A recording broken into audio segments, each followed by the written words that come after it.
I'm an ish. Okay, here we go. We're live. Hi, everybody. Welcome to Website Reviews with Lindsay and Madeleine. How's everybody doing today? Madeleine, how are you?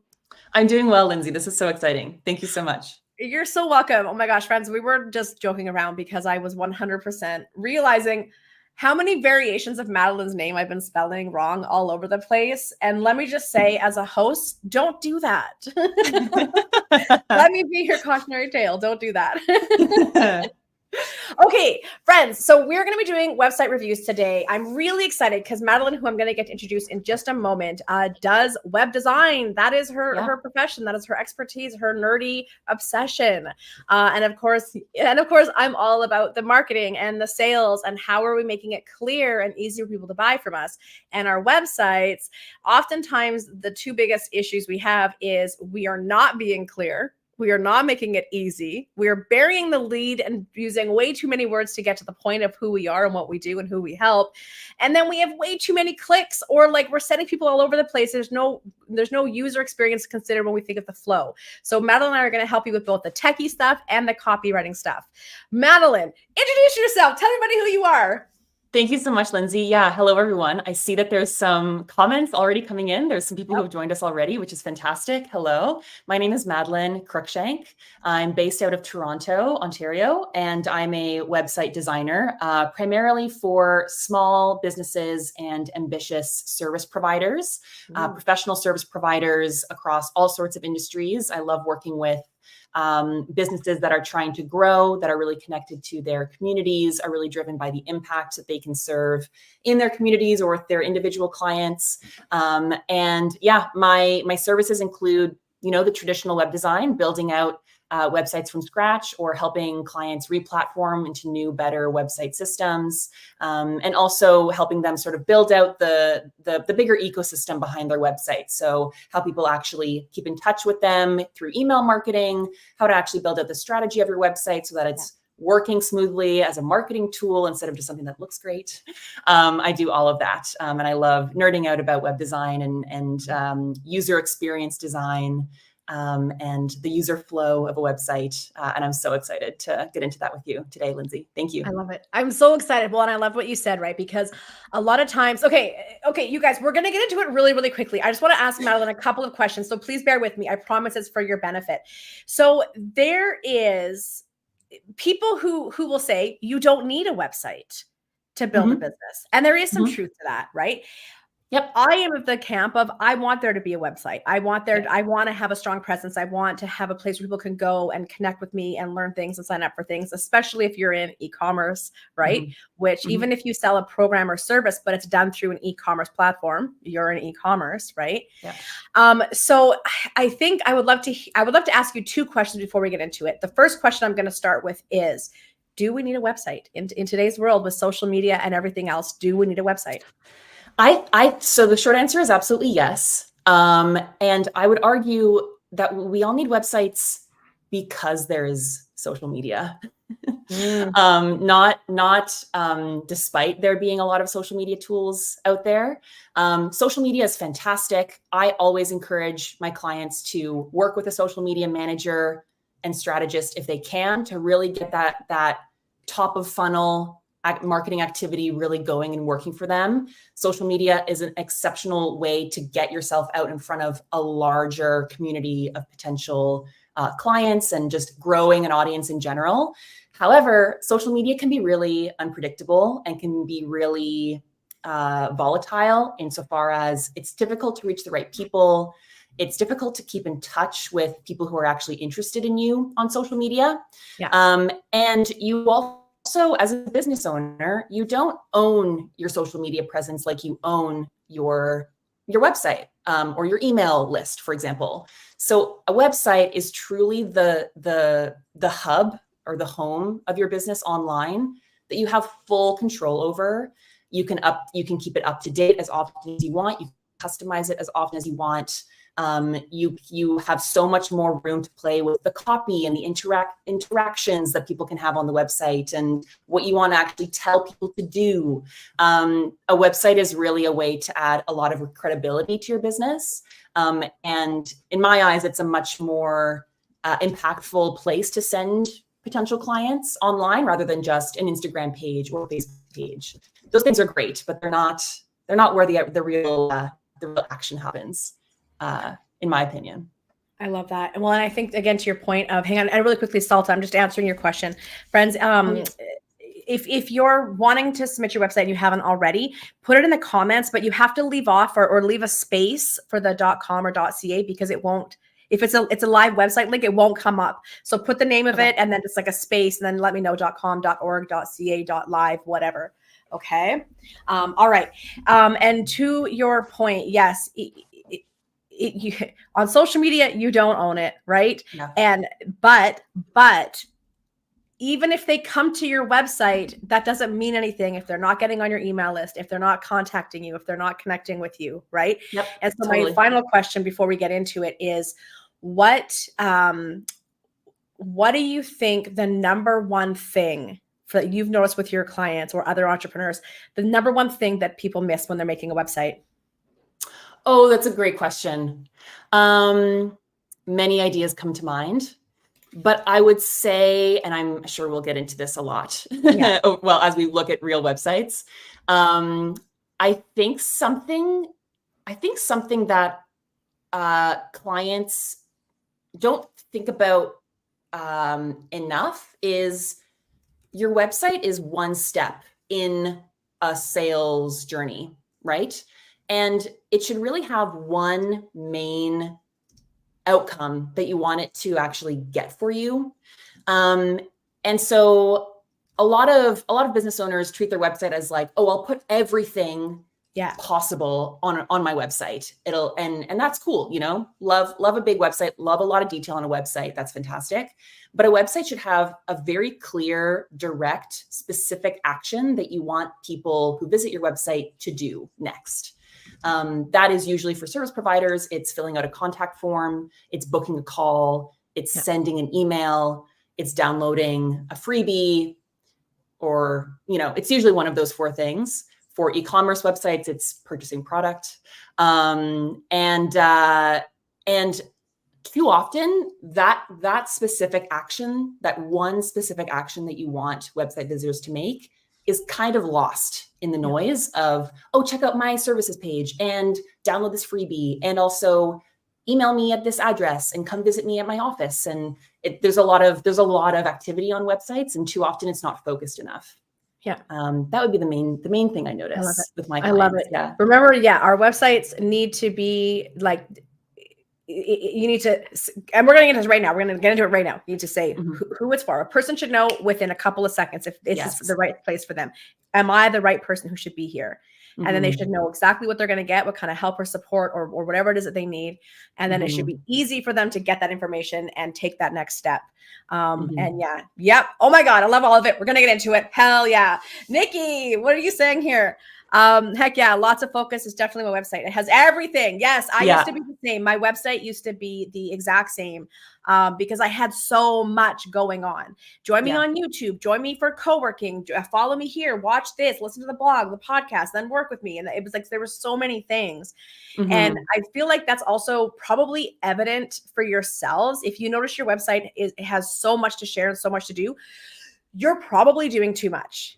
You're probably doing too much and could stand to simplify what you're doing and really think of how you're going to get some of your time and energy back, and then make it easy for people to stay connected to you.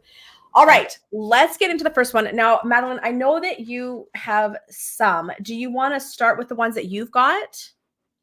Oh, no, let's start with the ops shop. Okay, let's do it. Nikki, we're going to do you. Let's do it. All right, hang on one second. Now, I've realized I've never shared screen while having a double monitor with StreamYard. That's what we're on today, if anyone is curious. We're on StreamYard. So let's make sure we can all see each other. Hang on, share screen. Oh, look at that. It says sharing screen is easiest with two monitors. Fantastic. Fantastic. Here we go. So we should be able to, wonderful. Oh, look at that. You guys, StreamYard. Oh, I love this website. And I just realized too, Madeleine, I need to send this to you so that you can actually pull it up on your end if you don't already have excellent. it. I was about to ask you that. Yes. And then I'm also, now listen, we can pull you up if you want to join us on stage. you can come join us on stage and be here with us. If anybody wants that. No pressure. No pressure. No pressure. Hang on, I got to move this guy. So Nikki, if you do want to join us on stage, you can. I'm putting the link in here for everybody. So hopefully the link is working. Let me know if the link doesn't work. You can come join us up here. Okay, so I'm good with that. I love the stage. I know. The only thing I gotta warn y'all is don't take it away. You know, this is something that we learn when we have a microphone and we're working a crowd, right? Is that we never give the microphone to somebody because then it's gone, right? So come on up. All right. Is the link working? Let's see. As soon as you're in here, I will let you on. In the meantime, Madeleine, we can go ahead and get started. So yeah, Nikki does operations. Nikki, Yes. I think you've changed your website since I last looked. Hey there. Hi. Hi. So you changed this since I last saw it last year. This looks fantastic. Oh. Are you there? Can you hear? Can you talk? Try talking. It does have a couple changes on it. But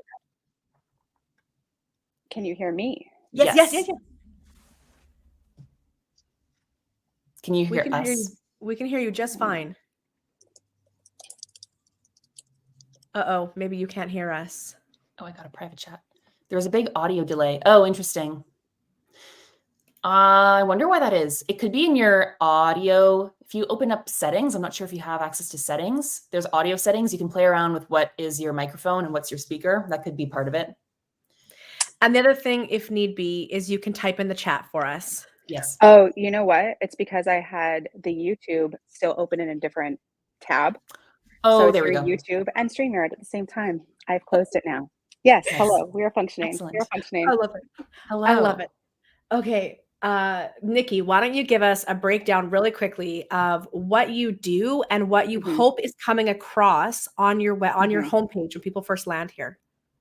So I consider myself an operations and systems strategist. My key thing is helping businesses build operational ecosystems that allow the business to grow without it being reliant on them, their ideas, their presence, their decisions.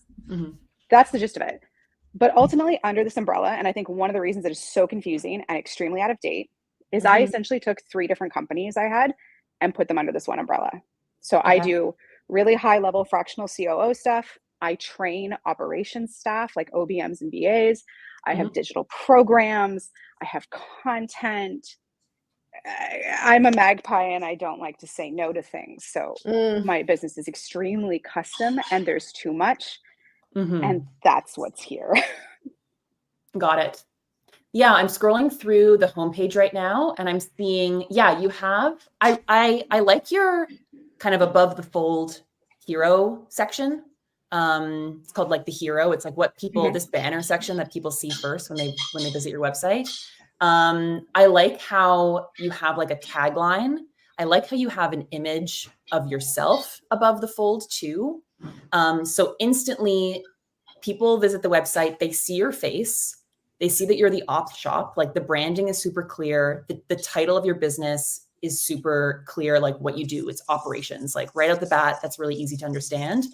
And then they read your one-stop shop for all of your human first operational needs. Like that's nice. It's like clear, it's very obvious. And then as you scroll down though, you say, okay, work with us.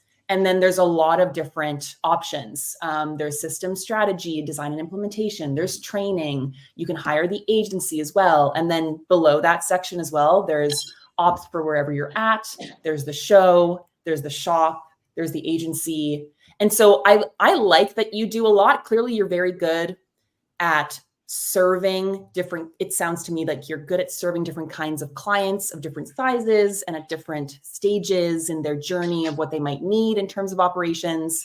But I think there's an opportunity to, instead of saying what it is that you do, explain the different, maybe a different way of structuring it is explaining the different types of people you serve specifically, and then letting people sort of flow through the different sections of your website based on who they best identify with. And then you can have specific like pages or, sections based on those different, I guess, personas or different needs.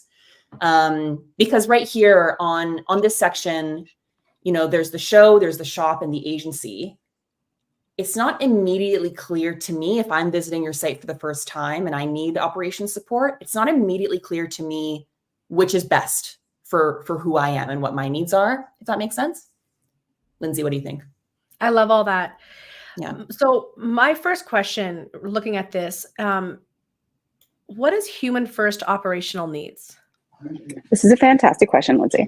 It's language that I am moving a little bit away from, but ideally what it was is my initial intent with everything is folks who think about they need operations in their business. One, they typically don't really understand what that means. They say, I need a system. What's a system? They don't really know. They think of it as software and tech. And my focus is that operations and systems are built to support culture, decision-making, and people. They're not there to become automatic, robotic software pieces. Businesses are about people, and your operations needs to support that. So that's the intent behind it. The language is shifting a little bit because much like you, Lindsay, I had a lot of folks go, and I was like, you're correct. It's in my head. Well, it's interesting that you say that, and then your imagery is machinery and equipment. Mm-hmm. Yeah. So I love that. So you're already on the way to shifting that. And that was going to be my very next question, Nikki, which is, are the people who are coming to your website and the people you work with, are they people who are like, this isn't sustainable. I'm losing my mind. I need to get some SOPs. I need to get some systems. I need to get some things set up. I don't know what I'm doing. This is too much to handle. Or are they like more seasoned? They know exactly what they need. They need an operations person and they're on the hunt specifically for an operations person. So it's like, are they looking for a solution or are they looking for an operations person? I think up until now, it has been both. Like my business is 99% referral, which is why I think I've let this kind of languish a little bit. Yeah. I'm trying to move away from people who are in what I almost call the red or responsive zone of, I'm not like you just for that level, you just, get someone a little bit more junior in your business just to take stuff off your plate to let you calm down first. So I've kind of started using language around like, it doesn't matter what your revenue level is, what industry you've been. Like I worked in product and supply chain for years. I worked online for years. Like I don't care what industry you are or what your niche is. So the words I've kind of started using are like, you're on the edge of your next big like growth moment. Yeah. And that you could get that started, but it's going to take a lot more time and effort than you would want. And it has the potential to fall apart really quickly because it can't handle like extra volume, extra speed. So whether that's you're going from say like 100,000 service-based business to like a 250, or I worked with a clothing company last year that was going from 8 to 16 million in a year. Right. But they were on their next big growth precipice, I guess. So they do have some language to talk about it. They're right now, I've got a mix of junior to very seasoned. I would like to shift it to that more seasoned, not so much panic mode, but we're very deliberate in what we're doing. I like that imagery of you're on the edge of your next big like stage of growth, and you need to bring in an ops person to, whatever, XYZ, what you said, to help you get there. Like you need to get to this next level and you can't do it without these systems in place. The thing, and this is, Nikki, more for everybody, because I know that you know this, but one of the ways that we call to the right people on our websites is through our copy and being very specific with the language we use. So people who are more seasoned and who know what they're looking for, we don't have to do as much explaining and talking to the symptom that they're experiencing, right? Because they already know they're on the hunt for an ops person. And like you said, most likely it's already been a referral. So they're just coming to check it out to get your vibe, to get the feel of you, to check out your services, right? And so you're in a place where it's much less about education and it's much more about a calling card for Nikki. And this is what we do. So I think you can, to Madeleine's point, really like, first of all, this hero section, get that cleared up, right? Understand that you're just saying, hey, I'm me, let's go, right? And then really simplify what you're doing in terms of, how you're saying, you're this, or you're this. Pick the one that you need. Again, this is for everybody. It's really important when someone comes to your website, they're not guessing what you do. They're not trying to like read and decipher where they belong. It needs to be a you're this, or you need this, or you need this, or you need this. Like it's just there it is. So they can click on it. Okay. One last question for you, Nikki. How important is it to you that people get on your email list?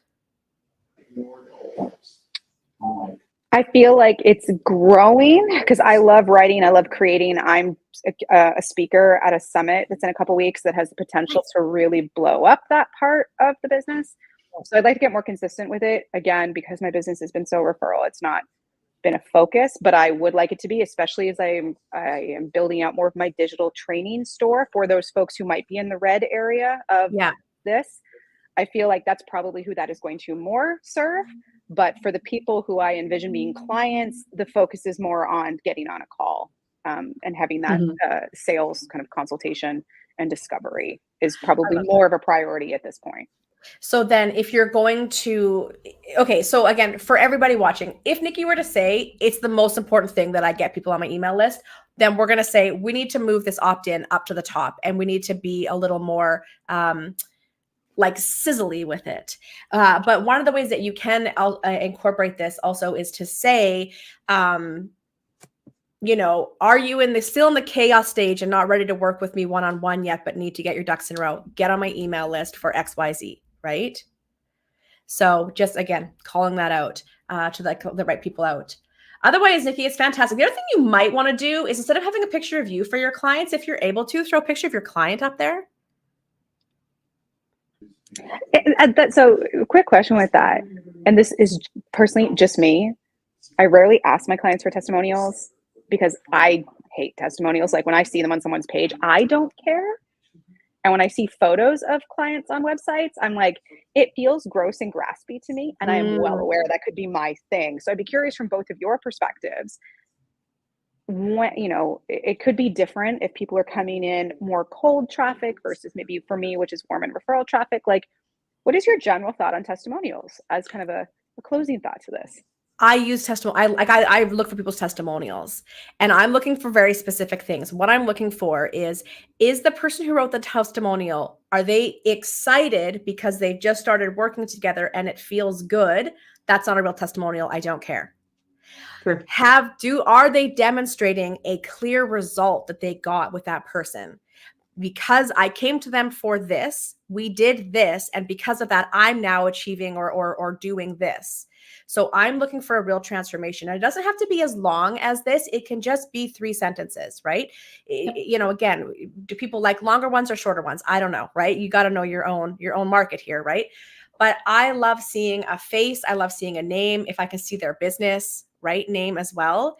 Also, if you are working with people who have sort of recognition in your industry, yes, I would put them on there because it adds a huge amount to your credibility, right, to social proof. But again, it needs to be strategic. Each testimonial should highlight something different about the different services you offer or different ways you work, right? And that first sentence should immediately call out to the problem that the person reading this is having. Yep. Yeah. I second all of that. I'm kind of the same way about testimonials in my own business. I know that they're so useful. And I always ask my clients after we've finished working together if it was a positive, like good experience with great results at the end of it. I always ask them for a testimonial, but I never try to push too hard to collect a testimonial. I find that clients are either quite forthcoming with them and are happy to submit something or happy to opt into it being displayed on your website, or they're not. And so I don't like to be too pushy with it. I also, whenever I'm browsing other service-based websites that have testimonials, to me, it's extremely obvious which testimonials were like forthcoming and which were sort of forced, you know? Yeah. So I like, you know, with testimonials, it's always quality over quantity, like no matter what. So even if someone has one good quality testimonial that's like, could be really brief or could be maybe a short paragraph long, that explains clearly how the person helped them, what their business is, and what the end result was, and what the outcome has been that they've been enjoying. Even if it's just one good testimonial, that does a ton for me to really build trust with that service. And so, yeah, if generating or collecting testimonials feels a little bit icky, maybe just reserve it for the clients who have been exceptionally, like have offered an exceptionally positive experience for you. And then you can then more authentically share those testimonials with your audience without feeling sort of too salesy about it, you know? I love that. I love Delightful. that. Okay. Oh, sorry, Nikki, Thank what were you going to say? No, I was going to say delightful. Thank you. Much appreciated. I now have more context for how I can make changes to this, because those are going to be happening in the next 2 weeks. So this is very serendipitously timed. Thank you. I love it. Thank you so much for being our first. See, guys, it's not that scary. Thank you, Nikki. Thanks, this Nikki. was fun. All right, really quickly, I'm going to just give a shout out because we've got a lot of people who are talking about this idea of asking for testimonials and they're not sure how to ask and they feel kind of icky about it. I have a, it's called the Wow Factor Customer Experience. And I would love to send it to you all. And I take you through, basically the whole customer service or customer experience from before the sales call, during the sales call, onboarding them, and then what happens when you're done. And it includes how do I ask for a testimonial? What do I do with the testimonial? And I even have a testimonial template that you can send people, because there's nothing worse than getting a testimonial from somebody who is excited and they're like, Madeleine is great. Like Lindsay was awesome. Okay, but that doesn't help me. So I have a testimonial, and then how to ask people to write it and to share it on Google and Facebook, LinkedIn, all that. So here's what I'm going to say. I'm putting my Instagram in the comments here. Just come and DM me your email. I'm trying to remember the page to get you the opt-in so you can go and get it, but I can't remember right now. So just come DM me on Instagram and just be like, I want your testimonial stuff, and I will get that off to you, okay? All right, amazing. Madeleine, any final, what? Oh, lovely. Oh, hang on. I've got all these. Hang on. How do I hide? There we go. Oh, there we go. Madeleine, any final thoughts before we move on to our next person? Any like morals of the stories you want to send to anyone? Something I was also going to bring up, and this will definitely be a theme in other websites we take a look at today, is Nikki mentioned that kind of the main goal that she's trying to achieve right now is to book calls. Yeah. That's awesome. We are all like, that's very common. We're all trying to book sales calls. And looking through her website a little bit more, I always like counting the number of clicks it takes to get to that end result. And so Nikki's front homepage, her hero section, does have a button that says book a call, and you click on that button and it leads you like to her calendar. Like that's amazing. And then down below the website, it kind of gets a little bit, I mean, we spoke about this, the journey gets a little bit jumbled. Do you want to share your screen with us, Madeleine, so we can follow along with you? Oh, certainly. That's what I'll do. Okay. Share, present, share screen. And if not, I can do it real quick. No. Perfect. I think I got it. Okay. So you should be seeing the Ops Shop, website on my screen. Let me know if you see it. Yes, we do. And so what I love about this is this button leads directly to Nikki's calendar. I'm not sure if you can see that, but anyway, it leads to like a Google Calendar, like Google Meet, like booking link, which is great. But then what I'll also say, as you move through this homepage, all of these different buttons are leading to different places throughout the site. And then there is no, at the bottom here, there's no sort of circle back to, oh, by the way, book a call with me. And what I find so much about like service-oriented websites is if you have a clear goal or a clear action that you want people to take, remind them to do that as often as possible. It won't seem, it may feel like you're trying to push people, but it won't. You're simply gently reminding people that, okay, here's the value I can give. If you're interested in this, book a call with me.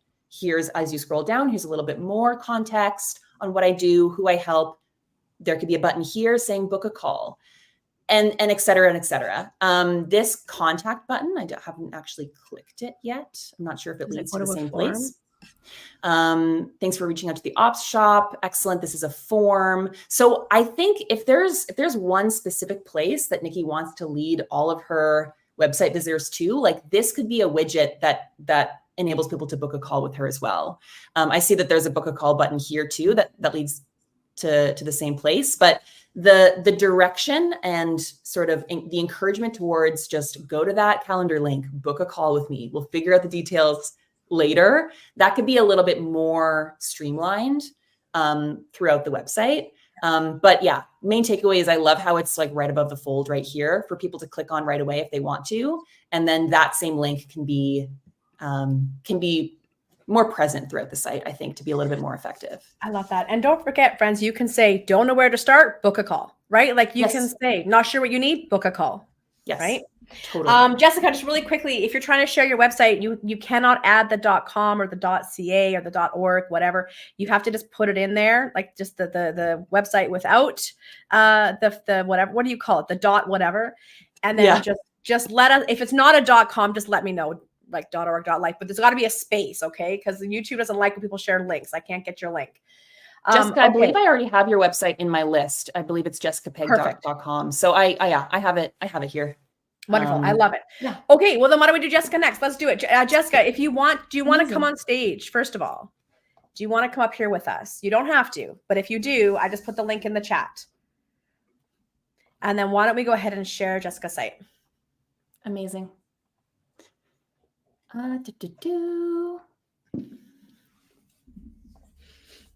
And friends, as we are going through other people's websites, please feel free to continue asking questions. I love all the questions and thoughts coming in. While you're getting that loaded up, I want to quickly just mention, Karina here, that you get unsolicited feedback. Friends, anytime somebody sends me a DM on Instagram, puts a comment somewhere on Facebook or LinkedIn, wherever, I immediately grab a screenshot and ask, can I share this? Right? Is you can share it in your stories, you can share it in your feed, you can share it on your website. And I'll tell you, a screenshot of a conversation or a Facebook review or a Google review can sometimes even hold more weight than a fancy picture and a couple of sentences on a website, right? So anytime you get unsolicited, take that screenshot and ask for permission to share. I totally agree. Whoops. Oh, I didn't realize I have to do this. Okay, there we go. Here we go. Oh, beautiful. Yeah. Isn't it cool? Oh, and we have Jessica here too. Hi. Sorry, it doesn't give me an alert. All of a sudden, there's just a person there. Can you guys hear me okay? Yes. Beautiful. Amazing. All right. So, Jessica, can we start off with the same question? Oh my gosh, operations. That's hilarious. Okay. So, Yeah.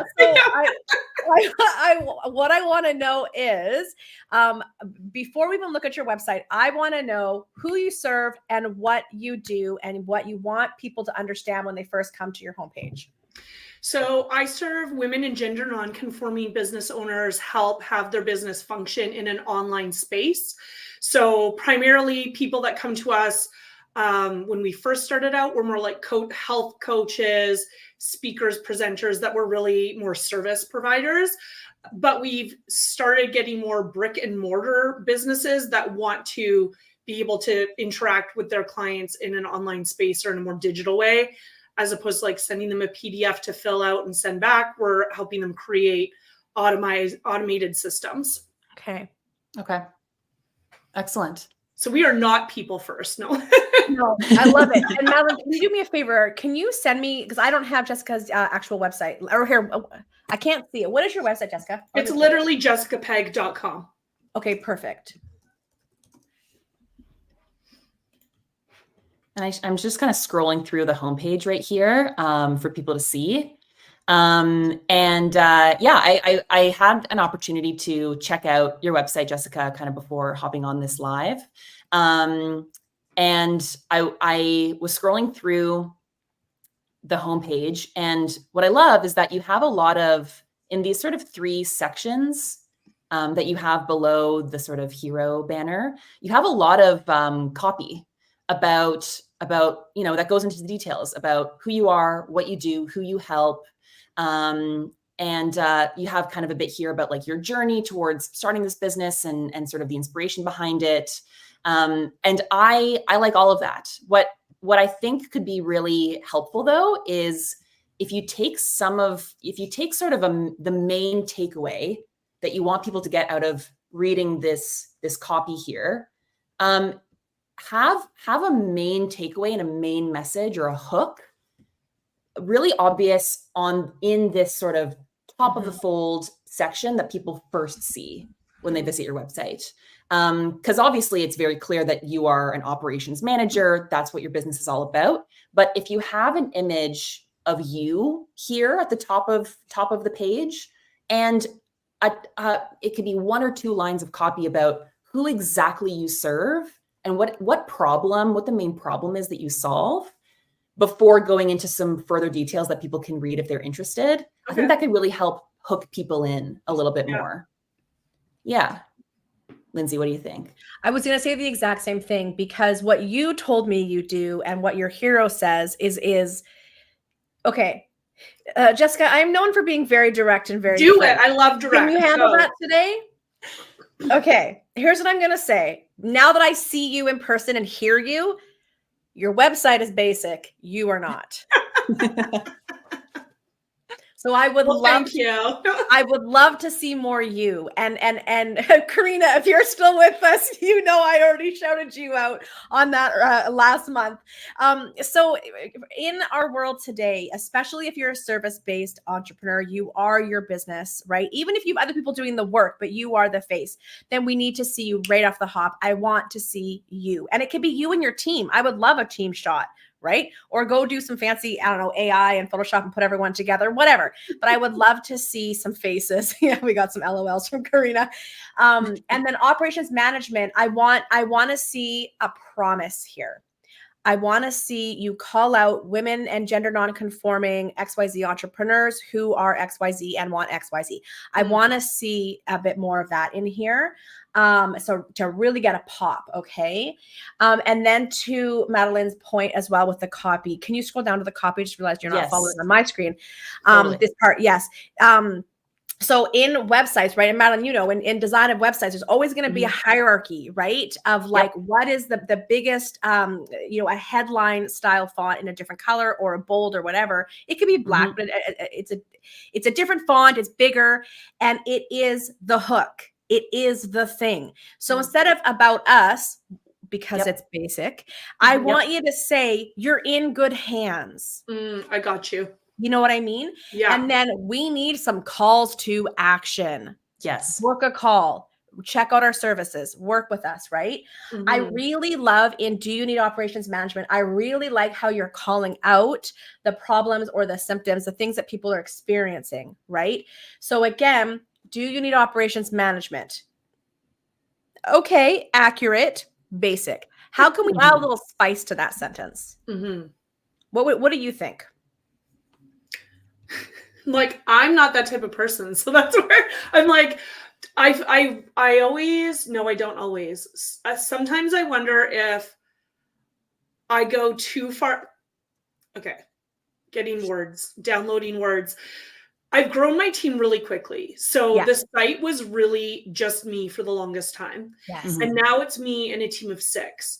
So I'm always a little bit hesitant to make it really like my personality, because they're not getting me. Like, they have to pay a lot of money to get me. They get my team. So, and I encountered this at the beginning of like growing my team. So maybe it's just like a holdover and I haven't let it go yet, but it's like people really were like, but I want to work with you. And I'm like, well, you can't. So I think I shifted some of the language so that it wasn't so me, so that there wasn't this like, oh, well, we wanted Jessica and we're getting whoever. I'm going to jump in, Madeleine. Okay. Yeah, go for it. Go for it. Yeah, then I'll go for it. Love that. That's really common. That's a really common thing when you're service-based who's moving into just being a solopreneur into agency model, subcontractors, whatever. That's really common. And there's definitely a way we can still communicate that. You're in good hands with us. Let us XYZ, right? Or you would say, oh no, because see, now the problem is your website is your name. Yeah, I know. So you probably are going to want to think about getting a business name. Yeah, we're switching to, like, you can see at the very top, the logo is JPOM. And so people just call us JPOM, which we're fine with.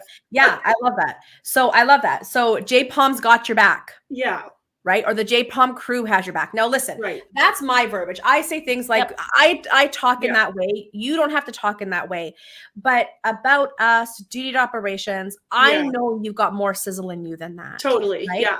And I have a feeling that the people that you're hiring to work on your team are also going to have some level of likeness. Yeah, right? they're cool. They're cool people, right?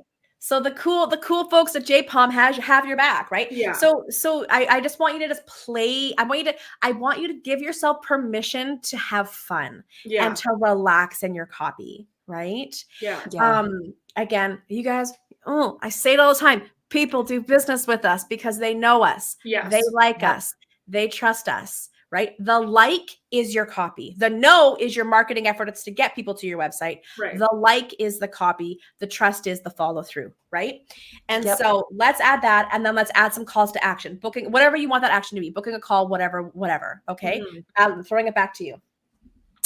I think something that can really help with adding the sizzle, as Lindsay says, which I love, to your copy is, you Jessica, you clearly know who your ideal customer is, like, who they are, their vibe, they're cool people. Something that can really help with the copywriting is writing your website copy as if you are talking to an individual person. Right. Like you're texting them or you're asking them, like, can I help you? Does this resonate? Like, we have your back. Don't worry. Just making it less generic, because the copy on your website right now is reading a bit generic, and it could really, because you already know who exactly it is you're speaking to. So speak like directly to them through your website. You don't have to serve.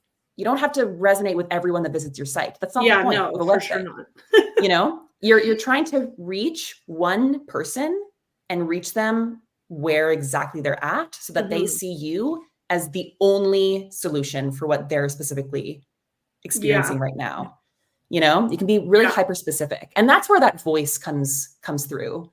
Like, would you, like, you can almost imagine it as like, if you were in a discovery meeting with a potential client that you thought was a really good fit, how would you actually speak to them, like in person? And you can take those same sentences, those same things that you would say, and put that directly on your website. Yeah. I'm wondering if you scroll down the page, I have like the breakdown of the two kind of start the services. Yes. If you click into Plan It Right at the bottom, scroll down to the purple button for see options. This is where I'm thinking, like, this is more how I talk. Oh, there we go. Nice. Yes. You're so over being in your own way, wasting energy on things that don't matter, like what course platform to use. You're up at night brainstorming offers and strategy, and are ready to have it just locked in, feeling 100% right and ready to go implement. You've drawn a line in the sand. There won't be another year that goes by without taking that dream vacation. You're spending time and money on tasks that are not CEO level shit when you are thinking about hiring someone. I love this. This is a cool tagline. Are you the CEO or the MISIO? That's so cool. See, there you go. I did steal that from a client. I was like, can you draw your org chart? And she like drew a stick person and sent it to me like on a Post-it note, and it just said me EO. And I was like, I'm stealing this. So like, if this tagline was like, if I go back, you have like to hit right back, here like on your, at the even top, on your on the top. homepage, like right here. Yeah. That's instantly connecting way more with your person. Right. Yeah. And that's not a ton of like, there's no like crazy design effort that happens there. Yeah, it's just like adding another line of copy there, That's awesome. Okay, cool. That. I love that. Okay, and then I'm just gonna add one more thing. Actually, I'm gonna add two more things. I'm gonna take over screen sharing for just a quick second here. I think we're gonna see if that works. Just so I can flip around easier here. Amazing. Okay, so one thing I do want to point out, I wouldn't mind seeing if this was a true black color, because it is a little bit hard to read. It's a kind of a more of a grayscale kind of color. It's the font is very thin. Yeah. So I wouldn't mind seeing that. Okay. Also, I'm just realizing I'm stuck here. I can't go back. Yep. Yeah. Yeah, you're stuck. You have to hit the back arrow. Yeah. So what we need to make sure you can never leave. The other, what was I going to say? Okay. So the last thing is your email opt-in. So friends, I want everyone listening to answer this question. How important is it to you that people are joining your email list? This is a medium. It's slowly becoming more important that they join the email list. Who do you Again, want when I on the was email list? Sorry, Pardon? I'm interrupting you just so I can get us on the right track. Who are you wanting on the email list? Well, so this is where I'm like medium on the email list. So I primarily get all my business through referrals. So it's like medium importance. However, we are trying to launch more of a membership, like really low entry point, low barrier, which would be, I mean, ideally they would come, they would get the information they need and they buy. They wouldn't need to go to the newsletter. Like, so this is where it's like, I feel like I need it for people that don't buy right away, so I don't lose them. But it's like, whatever. I'd rather they follow me on TikTok. Okay, I love that. Okay, is that on here? No, because I just started TikTok in January, so it hasn't been updated. Yeah, but January, February, March, April, May. Come on. I just did it. It was only a half a year ago. Can I tell you, I was telling this to Madeleine before we went live. I would have sworn up and down that it was April, and I missed a couple of deadlines because it's May. It is in fact May and not April, so don't worry, you're not the only one. You know, it's easy for us to say, just go do it. Meanwhile, you have a to-do list that's this long. Yeah. But just a little life hack, especially for all my neurodivergent entrepreneur besties, have a list of silly little 5-minute tasks that don't take brain power. So when you're watching Netflix at the end of the day, or you've got, 15 minutes before a meeting or 20 minutes before a meeting, you can just go plug away at that little 5-minute tasks, those little baby ones. Okay. All right. So when it comes to email marketing, not every business needs email marketing, right? If you're not using an email list, right? You are using a CRM to keep track of your leads, reach out, follow up. You've got a CRM. It's different than an email marketing, like email list, right? Yeah. So if you would rather they just follow you on TikTok, then throw a couple of TikTok videos up here and say, come follow me. Okay. That was going to be my next question. Should I just put like 2 or 3 videos across the bottom that are just...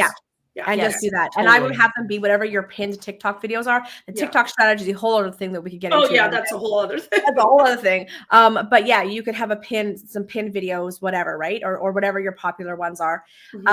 They're always, friends, everything that is on our website needs to serve a purpose, right? And if it doesn't serve a purpose, get it gone. So if they're going to follow you on TikTok, why do you want them to follow you on TikTok? So when you share those share the videos and you tell people to come follow you, tell them why. Yeah. Why would they follow you? Which is literally the reason, like here, it's like get handy tips and tricks to work. Like that's what I do on TikTok. That's where the tips and tricks are. I love that. And now we're gonna wrap up, but I'm gonna give you some homework to push yourself a little bit, because everybody says tips and tricks. Yeah. So I want you to push yourself a little bit. Okay. Would you consider your tone sort of sassy, cheeky, bold, irreverent? I think I probably border on sassy, cheeky, and maybe rude to some people. That's why I say irreverent. I try to, Okay. So I really want you to challenge yourself to pull that into your copy, and especially for following on TikTok. Why? Because on TikTok, you can be anything, right? Yeah. And so if you're like, love sassy, blah, blah, blah, come follow me on TikTok, right? Okay. So I just want you to push yourself a little bit. The other thing I was going to say is one more quick question. How important, or how, I don't know what the right word is here, because you say women and gender non-conforming, right? Me being a gender non-conforming human, why that? Like, tell me about that a little bit. Oh, that's a whole other conversation. But the shortest version I can make of it is women and gender non-conforming people have been short-handed time and time and time again. And so I think it's time to elevate the work that we do, because what we do is better. Like the more you pour into like women, the more you pour into communities, the more communities thrive, the more like it all starts there. I want to see some of those values coming across in your copy. It doesn't mean you need a whole freaking novel, but I want to see you start to sprinkle some of your values in, because why? Everyone repeat after me. People do business with us because they know us, they like us, they trust us. Okay. How you stand apart from other people who are doing this is you're calling to the people who will like you and get you. Right. They can't know you and like you if that stuff's not on your site. Right. All right. I love this. Amazing, Jessica. Thank you so much. Madeleine, any final thoughts? Can I nerd out about the design aspect a little bit? Just for a brief moment. So I think, because I know, Lindsay, you touched on it when you mentioned like the font and like the color of the text and all of that. Something, and I'll kind of just like summarize it. I think, Jessica, you have a lot of copy on your site. A lot. Like, not a bad thing, but there's a lot of it. And there's a lot of what I call like walls of text, like right there in your services section. And then also on your homepage. Let's like break that up and make it way more visually appealing. So the structure of, and I know it's like easy to do. You like, if you worked off a template, it was easy to plug and play. It's the classic, like on the left-hand side, we have an image and on the right-hand side, we have a blurb. And then like, we just like repeat that like down the page. That isn't, there's no like excitement in like continuing the scroll through the page. And we don't know, we want to not know what's coming next. Yes. Yes. Because like we all love scrolling and we all love to see like what's coming next. And there's not that vibe coming in with your website. I know for me, if I'm on a website, I see anything more than like 4 lines of text at a time, I'm not actually reading that. Me like either. It could be great copy, you know? Like I skim. I'm like, what's the give me the highlight reel? Yeah. So like for me, I'm scrolling through this website, say for the first time, I see, okay, services. I see, okay, there's 2 different services options. All right. And I'm keeping on scrolling. I haven't actually spent time reading what the difference is because there's no immediate differentiation. There's no immediate reason why I want to spend time reading all of that. Right. So let's like break it up, make it more. Also, your site, something I've noticed is it's very vertical. There's a lot of white space and there's no use of like more horizontal visual sections. Like let's have copy broken up into like little bite-sized circles. Let's have like a line of images all at once instead of always copy, always copy, always copy. Another thing is maybe if you want, reduce or just reorganize the copy a little bit. So it's never all in one go. Make that font and that text bigger, higher contrast, and like way more like to the point.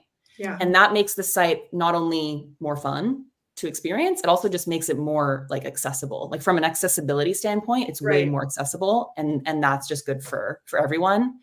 Also at the very, this is something I love nerding out about, like the headers and footers of sites. Cause I'm that person. There's so much white space in your header and your footer. Let's make that like way shorter. Cause again, it's taking up space. There's a lot of space being taken up on your site. That's, information, fine. It could still be there, but let's make it take up less space. Let's not have people scrolling through so much. Those are just some thoughts. No, I love that. Thank you both so much. Thank you. I'm going to add one more thing really quickly. Also, when we get to the scroll or the bottom of your page, I'd love to see the menu down here. We have it up here. Okay. But I get to the bottom. Where do I go now? I'd love to see the menu down here as well. But yeah, I love all that. And I was going to say the same with you've got the bones. Let's just zhuzh it up. Let's just get it going. I love that. Amazing. Wonderful. Thank you so much, Jessica. Thank you, Jessica. Okay. Any final thoughts on that before we move on to our next one? Any other things to add? No, I loved how she really knows who her customer is. I think that's awesome. And I think that means that there's so much potential to make the site like so much juicier and better. Yeah. So yeah, and excited to see. I was going to say that reminded me of what I wanted to say as well, which is, friends, remember that you don't need to explain your process on your website. You don't need to go into all the details of everything you do and everything you offer and all the ways it works and da-da-da-da. You need to call out to the right person, to the problem they're struggling with and the solution they want. All right. And then get them into action, booking a call, applying to work with you, buying the thing. Okay. You don't have to go into a massive explanation unless it's a sales page. And then that's a little bit different. And we'll have to have you back, Madeleine, to talk about sales pages. Oh, yes. Oh, yes, please. Okay. Yes. Roshni's wanting to know if they can go next. I believe, I have to forgive me if I am mispronouncing your name. Here, I'm going to send you the link. You can come on up and let me grab your site here.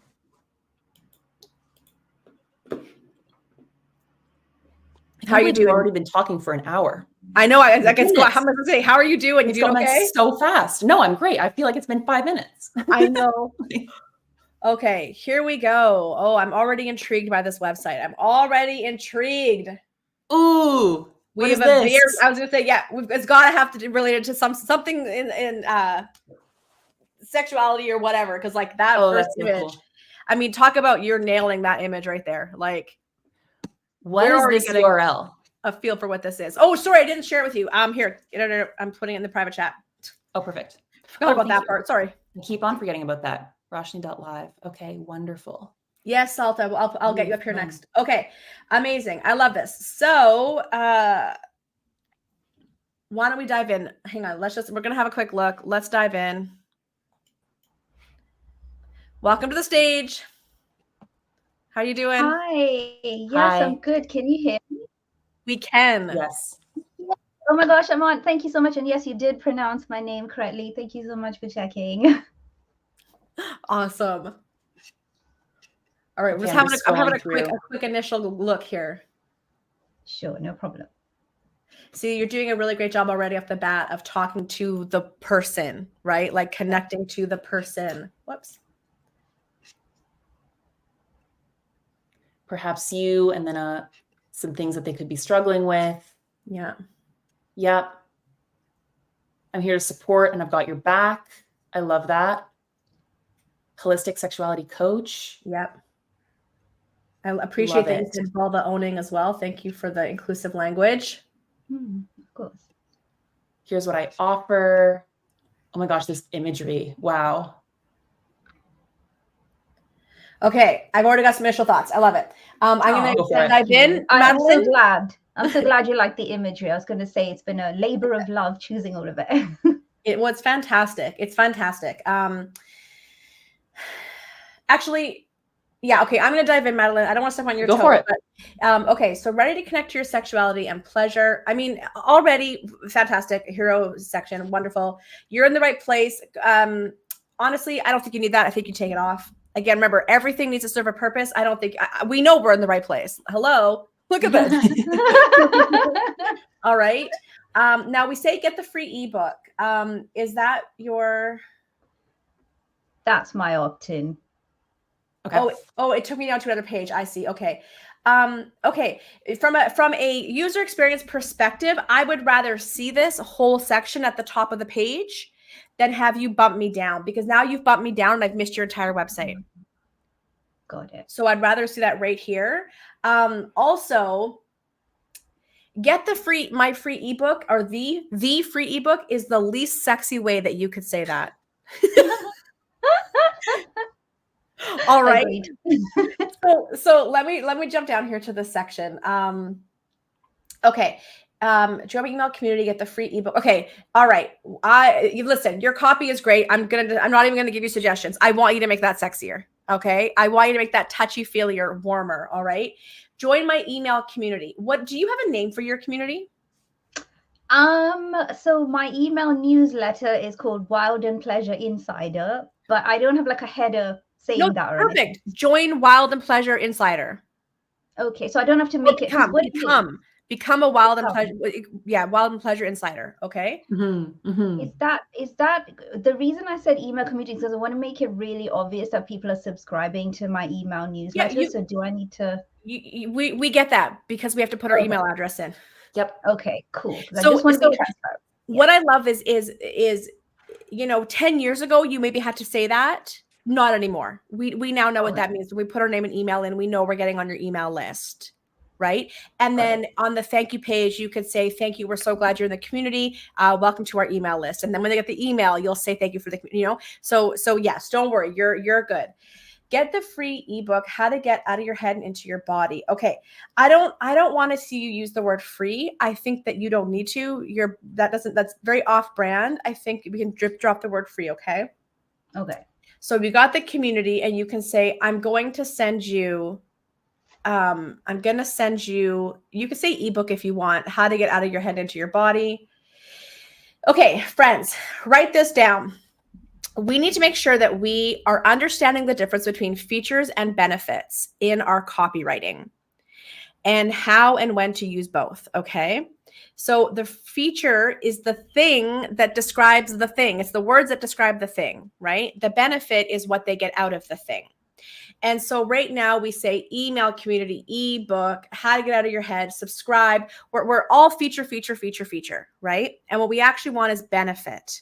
When we say join our XYZ or become a blah, blah, blah, I forget now what it's called, but become this thing. Wild and right? Pleasured Insider. Yes. And then you can say, get out of your head and into your body with my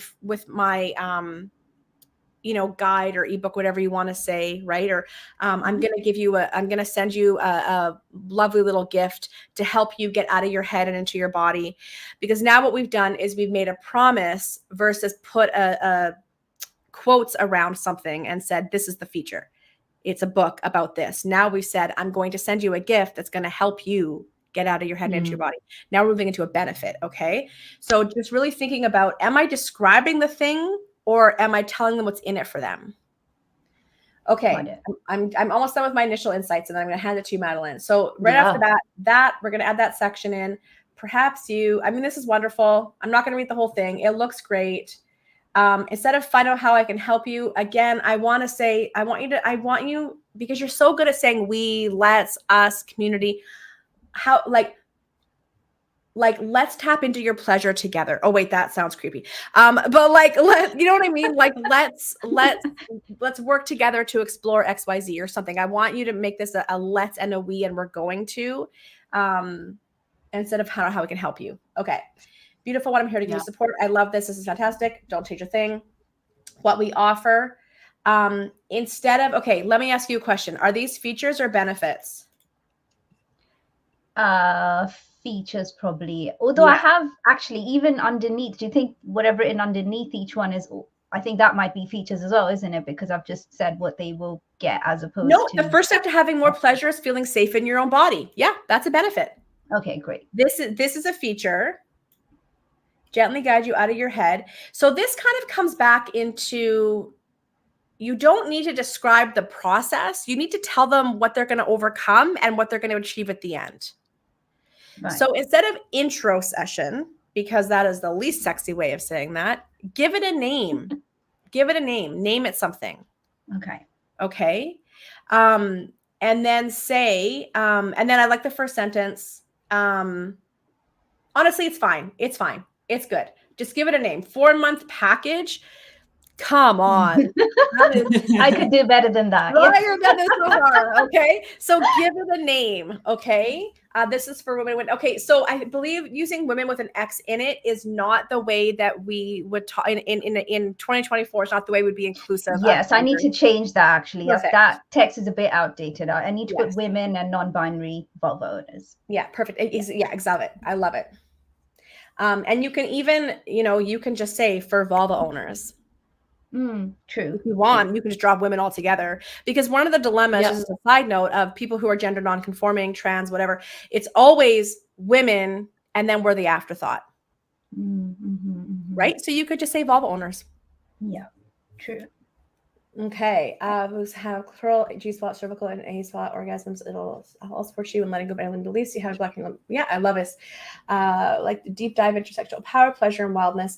Okay, so I feel like those two are a little too similar. I want to see a little bit more of a differentiation between the 4-month and the 8-month. And instead of learn, is it an application process or it must be an application process, right? Yes. Yeah. So like, let's get your application in, or apply now. I can't wait to talk to you. I can't wait to meet you. Something like that. Yeah. This is great. On the new course is great. This down here, get rid of it. If it doesn't exist, don't put it on here. right, Madeleine? I know Madeline's going to say this. You're taking up space with something that isn't necessary. We don't want to give people more options. We want people to have less options, more clarity on what to take. Yep. Okay. Completely. Okay. Your pleasure and wellness matter deeply. Okay, take this off. You don't need it. And then we move this up to the top. Oh, this is your footer, right? Yes. Yes. Okay, so same thing. Your footer, you can have this on here, but it should be small, and then it should like smaller, and then it should have the menu. You know, apply to work with me. Learn about this, learn about that. There should be a menu down here. It looks really nice. It's not super functional. Okay, that was my rapid fire. Madeleine, over to you. You want to take over screen sharing so you can scroll? I think I'm fine. I'm just looking over at it in my monitor here. I think if you scroll down back to the join my email community near the bottom, just above the footer. And I'd love to hear your thoughts on this, Lindsay. So it seems like there's two. I know obviously the goal of this section is to collect people's emails, get them on that list. That's the end goal. That's obvious. But the messaging is both join my email community, which again, that could be like branded, like have a brand name for everything, like brand name your community, brand name all of your individual courses, all of that. Yeah. But the messaging here have a brand name for this. Yes, exactly. But make that obvious on, I mean, we already spoke about that, but put that on there. But also it's and get my free ebook, which again can also have its own name. I don't know. Thoughts on this, Lindsay? Whenever I'm scrolling through a site and there's like a freebie, like something that I can get, like in exchange for an email, I can download an ebook, a resource, a video, whatever. I personally like seeing a snapshot of what that thing actually looks like. Like if it's an ebook, I want to see a screenshot of what's in the ebook. Is it text heavy? Is it a series of videos? Is it a way for me to connect directly with you? Is it more generic information? And then of course the copy can talk about more the benefits, the outcomes, what I'll actually get out of it, what I'll feel after consuming it, whatever. And I mean, that's not to say this image here is bad, but I think a visual component of what the person is actually getting in exchange for their email can really just boost the conversion of this section. Sure. I was just going to say that, completely agreed. And in the free gift bit in the menu, I have put something like more details, but I guess what you're saying is you want to see that here, right? Not just in I'm going to jump in because I actually think you don't need a free ebook. Oh, wow. Okay. Really? I think if you to invite me to join that community, tell me the name again, please. Wild and Pleasured. Is it pleasured or pleasure? Pleasured with a D. With a D. So I think if you just said become a wild and pleasured, insider. Become a wild and pleasured insider, name and email, I would join. I don't think you need a freebie. Oh, that feels so good to hear. I mean, for me, because I want to make it, because what it is for GDPR reasons, I can't actually offer a ebook as a bribe and get people to join. I need to really, how do I say it? Make the join my email list thing the main thing. And then what I've put here is, and my free gift to you as a result of joining is the free ebook. Whereas in other websites, maybe it's like, get this free ebook. PS, you'll also be added to my email list, right? Whereas I've made the email list the main thing. Right. But I love that you said that you would just join it even without a free gift. I would join it. I would, Alexa just said that she likes the freebie. And I think Alexa, everyone can answer this. Would you join even if there was no freebie? And don't get me wrong, you can still give them a freebie. Like you can still give them a freebie. There's no reason you can't, right? Surprise. Like, hey, I'm so glad you're here, whatever, right? But I think if you promoted this as joining the Wild and Pleasured insider community, and here's what you're going to get as a part of our community, and not an ebook, right? You're gonna, like once they're on your email list, what is your community building strategy?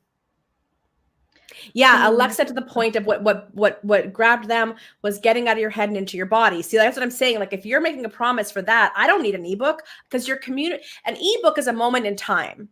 Mm-hmm. A community is a lifestyle, right? A community is a community, right? Yes. Yeah.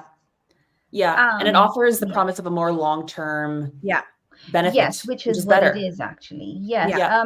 And I think Lindsay, you were asking what my email community is. I meant like what I mean by email community is email newsletter, but I do have plans. Oh, go ahead. That's okay. Sorry, I'm so sorry to interrupt you. That's what I want to know.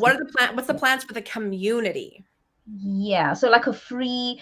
I mean, I don't use Facebook like for business and stuff if I don't have to. So I'm planning to make it on Mighty Networks soon. Mm-hmm. So yeah, that's going to be the community. My networks are another website, not Facebook. So that is the plan. But for now, it's the email newsletter, which definitely is going to help people, get out of their head and into their bodies. Yes. And you're seeing here right now, people are already saying, I wouldn't even look at the ebook. I wouldn't need the ebook. I would just want to join, right? And friends, this is something to keep in mind whenever you're doing a lead magnet opt-in, like 80% of the people who get it will never open it. Oh. Because no, listen, let me tell you why. Because that's not why they're getting on. They're getting on because they like the whole thing.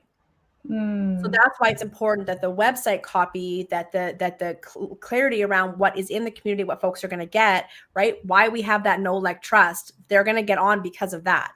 So the lead magnet, there's 20% of people that might open it. And don't get me wrong, people are going to have the best intentions. They're going to want to open it, but they're not going to. They're just not going to. Okay. And so what you want to have is a very good opt-in, like copy your page or whatever, and then a very great welcome nurture sequence when people first come in, right? And then good ongoing emails. Yes, absolutely. Okay. And if you can add a live component, like I love doing like co-working sessions or things like this, if you can add a live component where people get to actually interact with each other and with you, right? It doesn't have to be a Facebook group. It can be you meet on Zoom, you meet on YouTube, whatever. It could, Oh, like a live stream, you mean? Yeah. Okay, like this, what you're doing now, Yeah. StreamYard. Okay. Yeah. Yeah, I like right. that. And I was going to say as well, Roshni, if you want to chat privately about Mighty Networks, so I've got a Mighty Networks community. I'm actually, funny enough, I'm closing it down and we're going back to Facebook because it is very expensive and people don't use it because people don't use, like, they just don't, right? We want to, but we're busy. And so I'm happy to talk with you about some other options and my experience with it and if it even makes sense, especially if it's going to be a free community. Okay. So I'm happy for you and I to talk privately. Oh, thank you, Lindsay. That would be really helpful. You're so welcome. Okay. All right. So my thoughts. Back to you, Madeleine.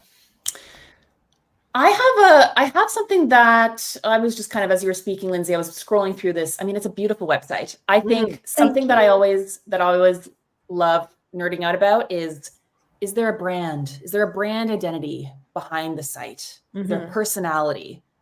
Is there a clear set of fonts that you're using and colors that you're intentionally using? Is the sort of design, are the design elements of the website in cohesion with the imagery that you've chosen? All of that is here on this website, which instantly makes it so much juicier than any other generic template website that you're going to see, which I love. Like that is so cool. It's like lush. There's like texture to it. The images are like provoking and engaging. All of that is great. So this is unrelated. I just wanted to say that, but this is unrelated to the next sort of piece that I wanted to bring up. And Lindsay, I'm going to ask you to sort of ping pong back and forth from a couple pages. So if we go to the contact page, it's in the main navigation right there. And we sort of scroll down. First of all, I think this blurb at the top where it says contact and they love to hear from you. I think a reorganization of this page could be useful. And two things. One, the form is at the bottom. I think the form needs to be at the very, very top. Yeah. Because if people are clicking on that button that says contact, it means they want to be in touch with you. They want to send something to you within a matter of like seconds. Like they have something to say. They want to send you a quick note, hit send. You don't want to have them need to scroll to get to that.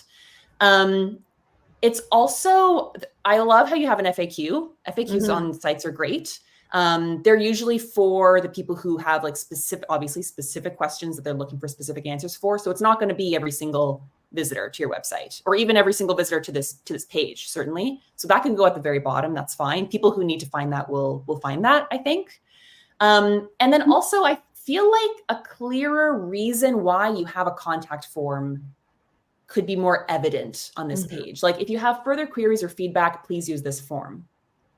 Like about what though? But like why? Like what can you actually, what is the form being used for?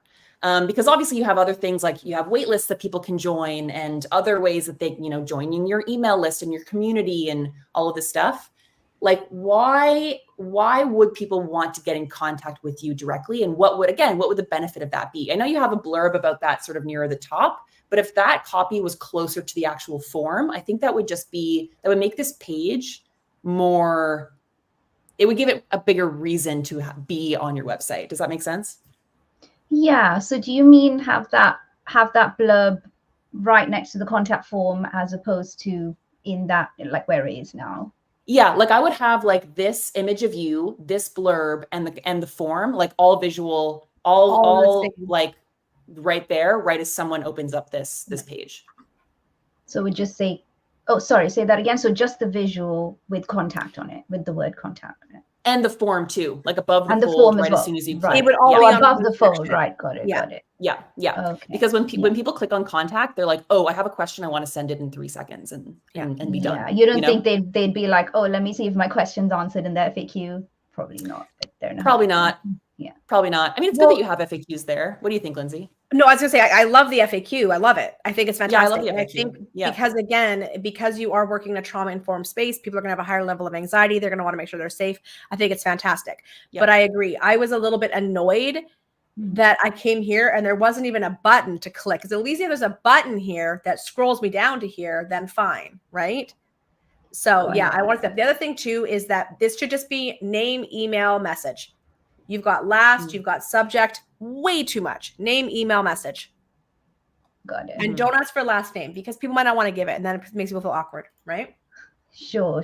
I think it's a Squarespace thing where I think I was like contacting Squarespace help, asking them to remove the last name, and they're like, oh, we're not sure we can do that. So I need to try and forms. Okay. I have a workaround for that actually. Yeah.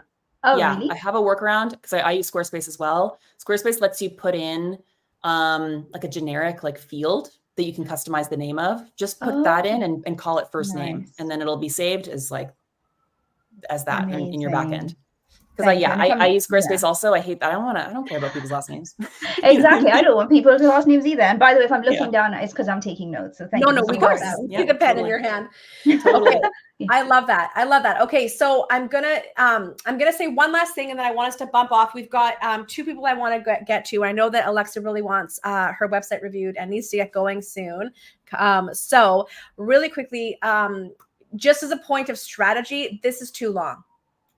A free 60-minute session. Oh, yes. 30 minutes max. The reason for that is as my hope is that you were going to start doing some good networking, some public speaking, getting into some community building. You're going to start getting more little sparks and fires lit all over, and you're going to be fielding a lot more calls and applications. You're not going to have time to do 60-minute calls. Okay. So I want you to be dropping that down to a 30-minute call. And also, if y'all haven't seen this yet, I'm going to just share my, what's it called? 30-minute perfect sales, free sales call template. This is what you want to be following on these free discovery calls. Okay. Also enjoy my pandemic hair. Okay. So there you go. If you haven't already watched that video, go and watch that video. And I'm going to break down exactly the structure of what a 30-minute call should look like. And yes, that includes 15, 20 minutes. That includes helping them and giving them results, but it shouldn't be a full session. Okay. There's a structure you want to have. All right. I love this. Okay. Thank you so much. We're going to start to speed it up. Thank you so everybody. much. Yes. I love you, it. Lindsay and Madeleine. I really appreciate your help. Yes, Thank you so much, reach out Roshni. to me. Find me on Insta, comment here, find a way to connect with me here, and then let's talk about Mighty Networks, okay? Awesome. Thank you. Bye. I love it. Thank you. Thank you. Okay, we're gonna quickly do Salta's, and then if we can get to it, Alexa's before she has to scoot. We're gonna have to be giving a little less feedback. Salta, you didn't share your website with me. If you're still here, I need to see your website. In which case, Alexa, where's your website? There you are. We're going to just jump to Alexa. And then Alexa, you did not share your website. Listen. Listen. All right, hang It's so on. easy to just talk about a website forever. I could talk about it. Like I could talk like easily just like talk for half an hour on one website. But I know we gotta like be clipping. We gotta speed it up. You gotta There's speed so it many up. But I websites. love it. Okay. Where Okay, was it hang in? on. I've got Saltas pulled up here. Saltastylist.ca. Yeah, I got it too. Oh wait, no, hang on. No, it's Why a am I getting a 404. 404 page? Salta. Maybe it was a saltanematic.ca, perhaps. Hang on. Oops. Salta. Isn't it saltastylist.ca? Uh-oh, Salta, we're getting a 404 page. Yeah. Salta Stylist. I'm just going to Google it, see if it comes up. Okay, I'm gonna flip us over Weird. to Alexa. Okay. I know Alexa and we have talked a lot as well. So I'm so excited to hear your thoughts. Salta, give us just a second. We're going to come back to you, see if we can figure out what's going on with your website. In the meantime, Alexa, come join us on stage. Please look at comment. Please. All right, Alexa. I love this website. Yeah, isn't it great? Yeah, Alexa, come join us up cool. on stage, and then Salta. Well, Madeleine starts us off with. Okay, do you have the Salta? Can you just shoot me a fast email or a DM on Insta?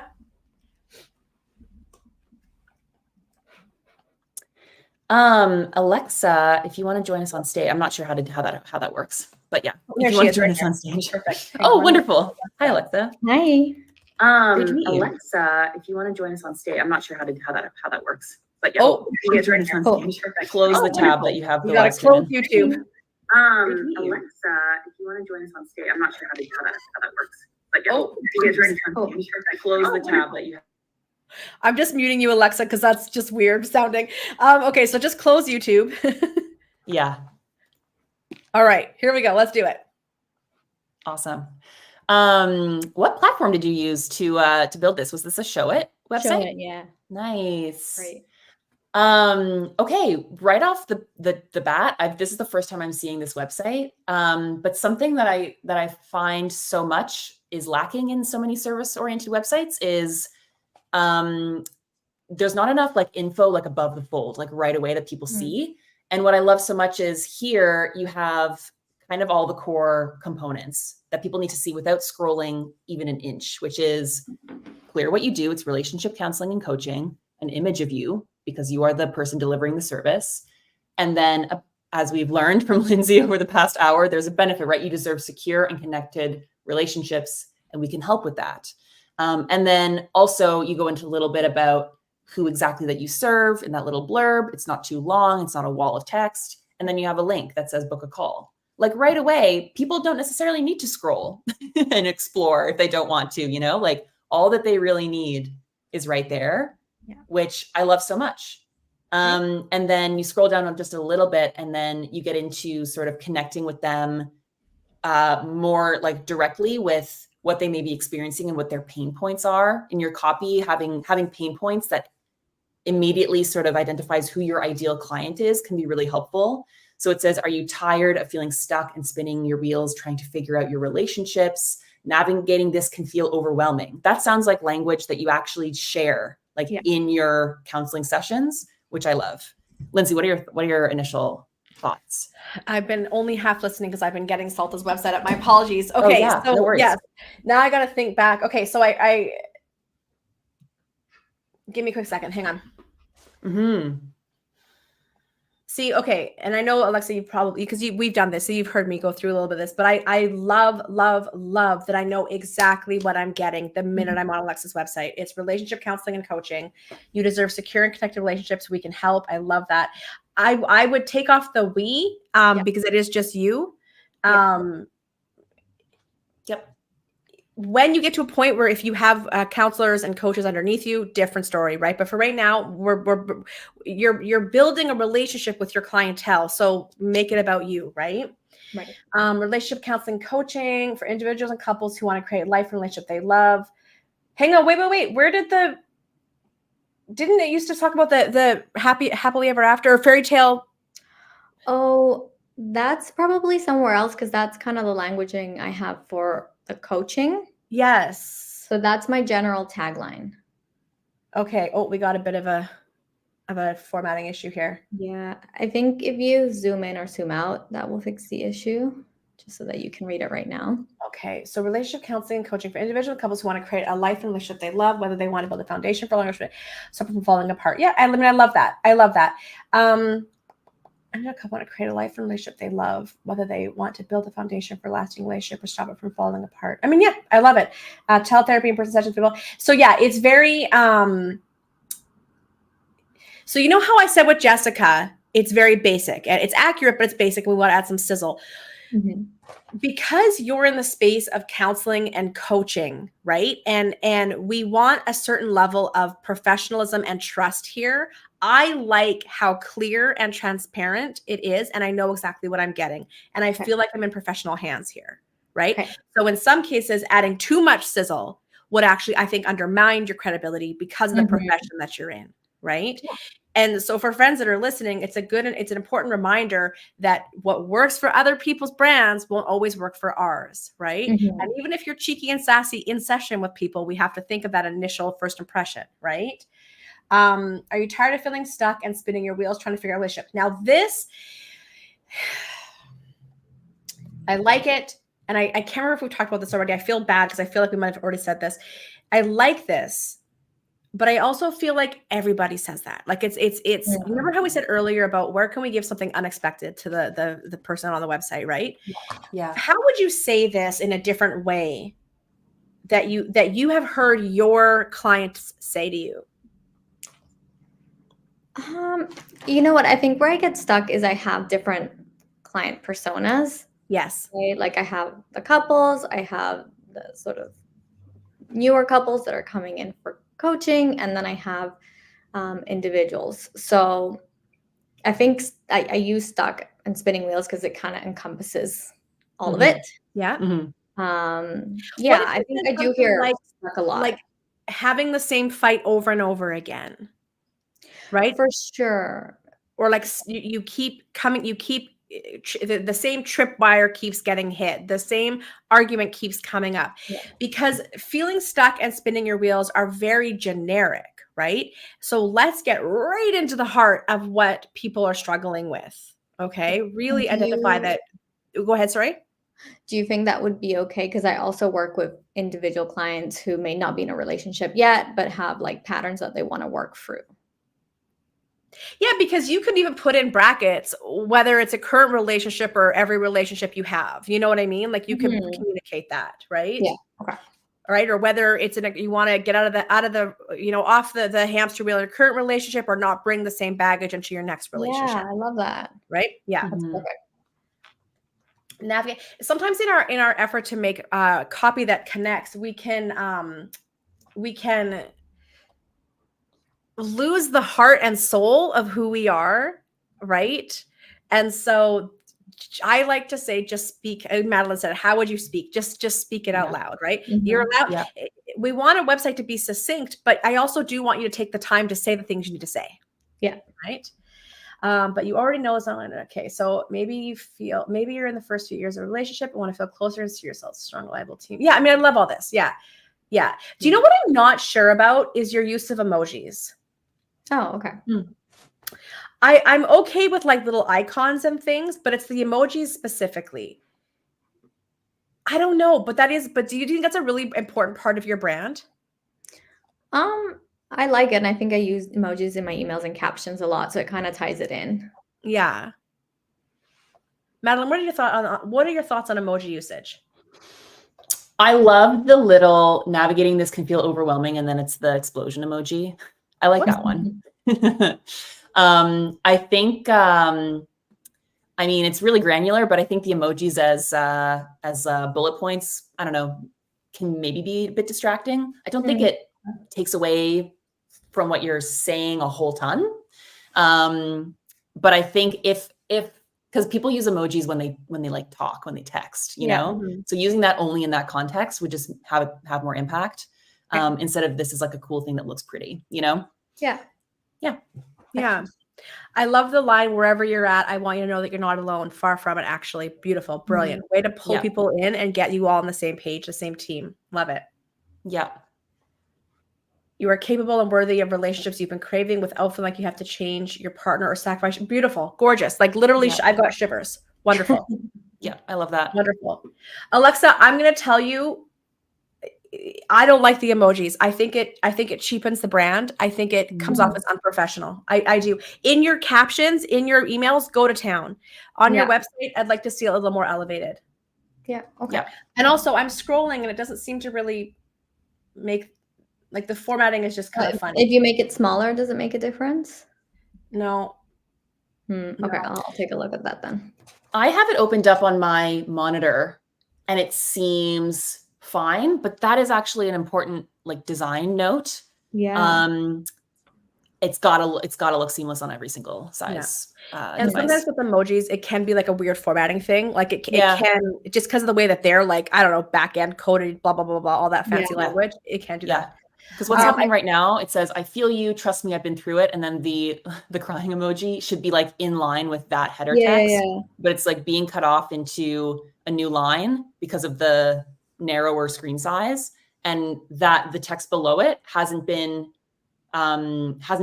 formatted so that it like accommodates that shift in the line break. So it can just look weird. And yeah, it needs to be fully, like you should have a window open on any size device and it should look obviously not the exact same, but cohesive flow, same exact design pattern should be. Yeah, I'll look into it. Same goes for mobile too. Always, pro tip, always test out how your website looks on your phone.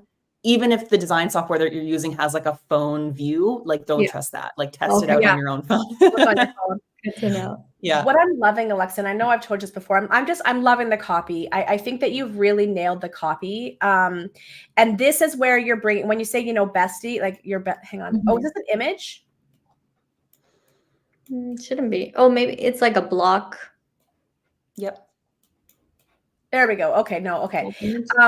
I love, like, this is where you're bringing that casual, familiar tone in your language. Like you don't need the emojis because your copy is doing it. But I love this because, again, and it's the same reason why up above I wanted you to talk about like the constant fighting or the whatever, right? Like the same fight over and over. You're relating to the actual issues that people are experiencing, right? And I love this. The endless late night internet searches or crisis calls to your business bestie, or sorry, that's my language, to your bestie. That's what you call, right? I love that. To your business coach, to your website designer. Okay. Here at Alexa Counselling, we're committed to making health relations education support. I mean, I love it. Yeah, I think it's fantastic. I don't have a ton of feedback other than that because I think it's okay. I know we've talked about this a little bit. Like there's I know we've talked about this, like, right? Like how because you're in two different places, you're both counseling and coaching, two very different clientele, different things. But I think that, you're saying what you need to say. I think it's very well laid out. I think your branding is on point. Your website is a website that builds trust. Yep. Nice. Yeah. Yep. You got the blog here if we need the blog. Questions to map out your real life fairy tale relationship. This complete checklist will help you start mapping out your real life fairy tale relationships. Okay, so I don't want to have necessarily a repeat. Let's get something new in there. Clarify your vision for your relationship, make it a reality, address important topics, so like get aligned, get your free, grab the checklist. I mean, yeah, it's good. It's good. I would love to see, instead of a picture of you, I'd love to see a visual of the checklist here. Yeah. Yep. I know Madeleine was going to probably say the same thing. Totally. Yeah. Free resources, watch my free masterclass, check out. Okay, so again, watch my free masterclass is a call to action. I want to have a title. What is the title of the masterclass? I want that in here. Okay. Yeah. So the title is long and it kind of would screw up the formatting, which is why I didn't go with it. What's it called? It's called, now I'm going to forget, the 3 steps to your real life fairy tale relationship. Okay. And we already have that here. Oh, I see. And yeah, it's already in there. Okay, that's maybe like question. Go ahead, Madeleine. Sorry. Maybe like because it's like a 3-step approach. Maybe it's like 3 steps to fairy tales or something. Like just make it just like a little bit more tagline-y, like just for the sake of that little section to catch people's attention. Sure. It doesn't have to match the title, Yeah. And then instead of watch my free masterclass, I want you to say, in this free masterclass, you will discover XYZ. Yeah. And then watch now. Check out the blog. Does your blog have a name? It did. I'm forgetting the name. Okay. So if it has a name that is going to work with the formatting, it's not too long, put the name of the blog here, XYZ blog. Yep. Easy to digest blog posts. I don't know that that's the first thing I would lead with. I would potentially lead with like the problem that it solves. Yeah. Map out your real life fairy tale relationship. So this is what I would say, the fairy tale relationship checklist. Mm-hmm. And then I would say download this checklist to map out your real life fairy tale relationship. That's great. So what we're just doing is, again, because we're going from features to benefits, right? We're going like what is the thing, what is the benefits, then the call to action. Bones are all there. It's just a matter of copy. Madeleine, back to you. Scrolling to the very, very top, I love the branding. I love the copy and the formatting, except for the awkwardness with the resizing of the screen. The formatting seems really cool. Like you make use of space. There's not too much white space. There's not any like kind of weird like shapes or anything. Like it's I like it. I don't like how when I toggle over to coaching, it seems like I'm on a whole new website, which maybe is like on purpose. Maybe that's like its own thing, but I don't like how I can easily just toggle back. Like if I'm just kind of exploring and I'm like, oh, she has coaching, she has counseling. I'm kind of lost. Like there's no kind of flow back to like, suddenly we're in coaching land and it's like all here, you know? What do you think would be a fix for that? Because this is just showing my sales page. It's a sales page. I would say, yeah, Madeleine, I disagree. I think I clearly am on a sales page. Yeah, it's clearly a sales page. Okay, well then sure. 9-week coaching program. Oh, I get it. And this is specifically like it keeps scrolling to convert towards the coaching. Yeah, you get this package. Oh, I see. Yep. Get it all for, got it. Yeah, got we're it. on a sales page Okay. now. Okay. I love it. Hey, Lovebird, what if you can make it brilliant? Like, see, to me, I'm like, oh, you got me immediately. Yeah, so the coaching side is more playful for sure. Yeah. Yeah. Oh, I like that. Nice. Yeah. Is this true? Kinda like assuming I was getting interest, there would be a cap per month.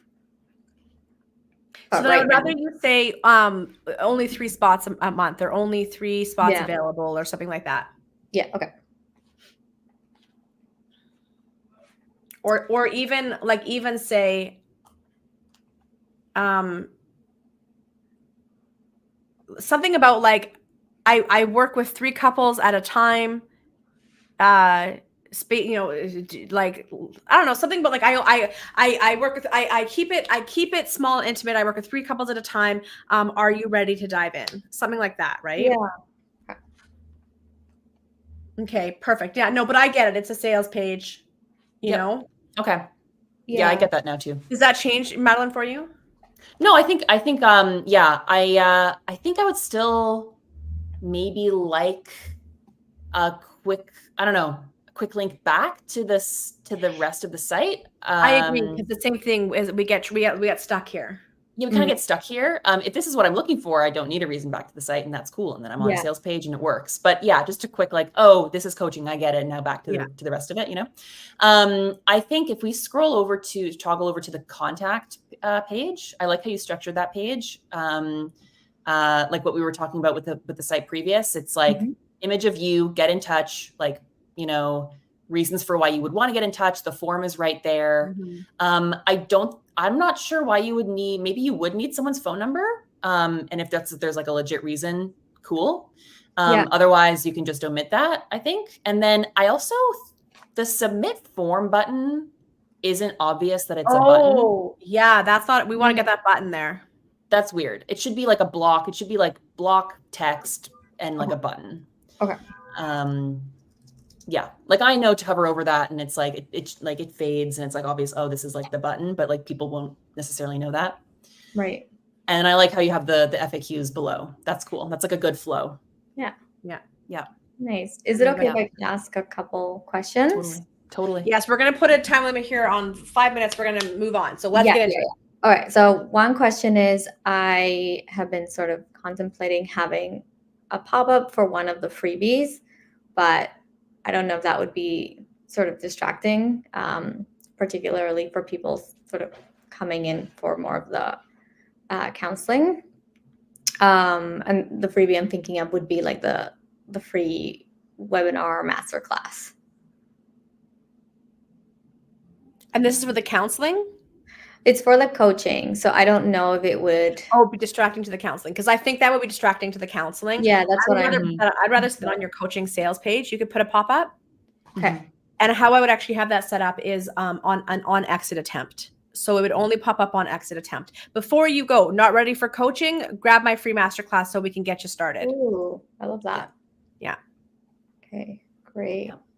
And then my other quick question was just because I think you and I started talking about it, Lindsay, just if there's a way to like sort of bring in the coaching more or differentiate it, just kind of, I don't know, kind of look at that funnel so that it makes a bit more sense.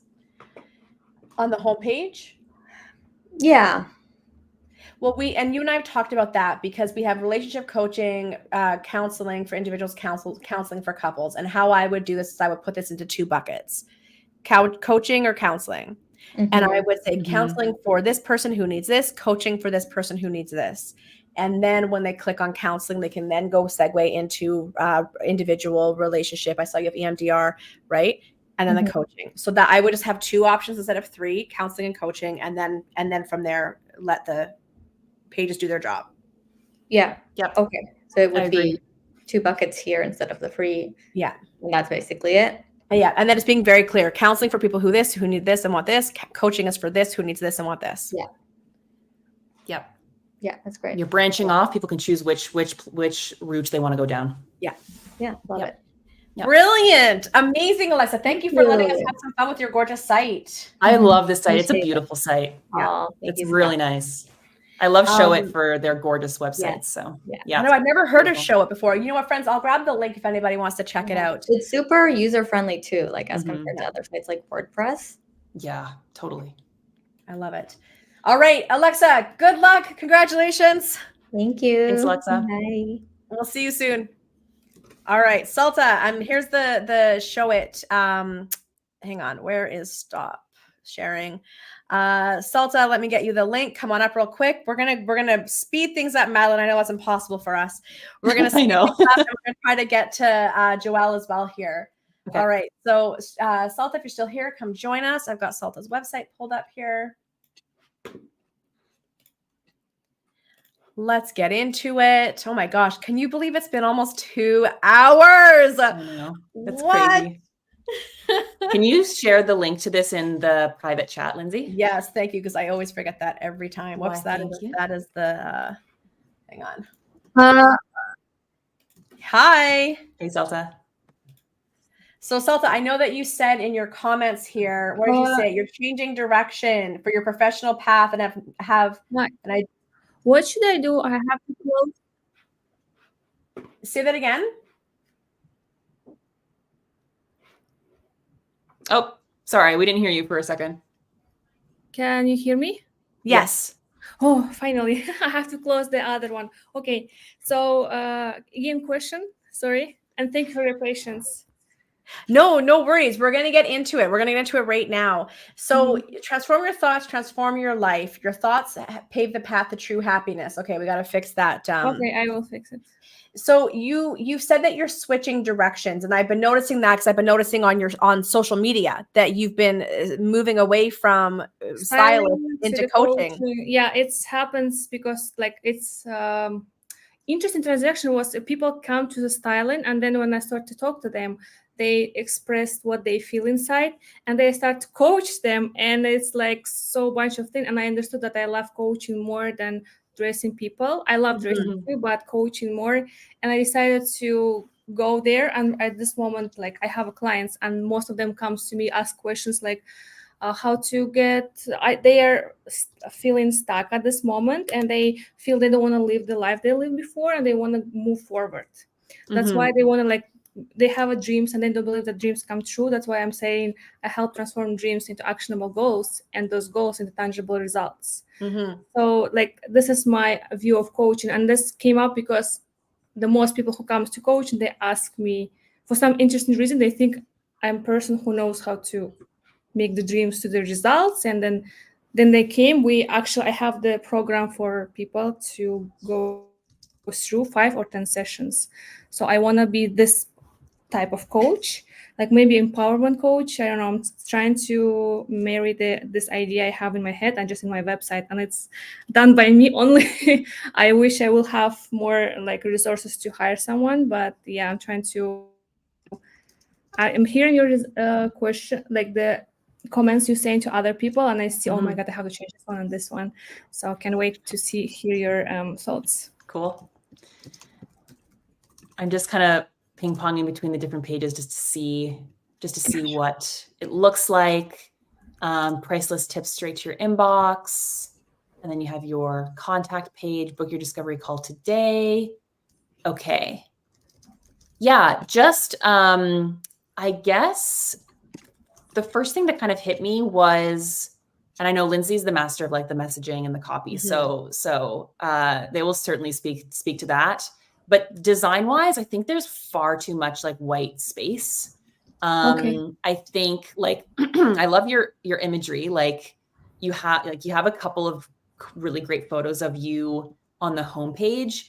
What I would say is pick one, have that be your above the fold hero image. That's like you connect with like who you are, what you do, and then have that copy be next to you.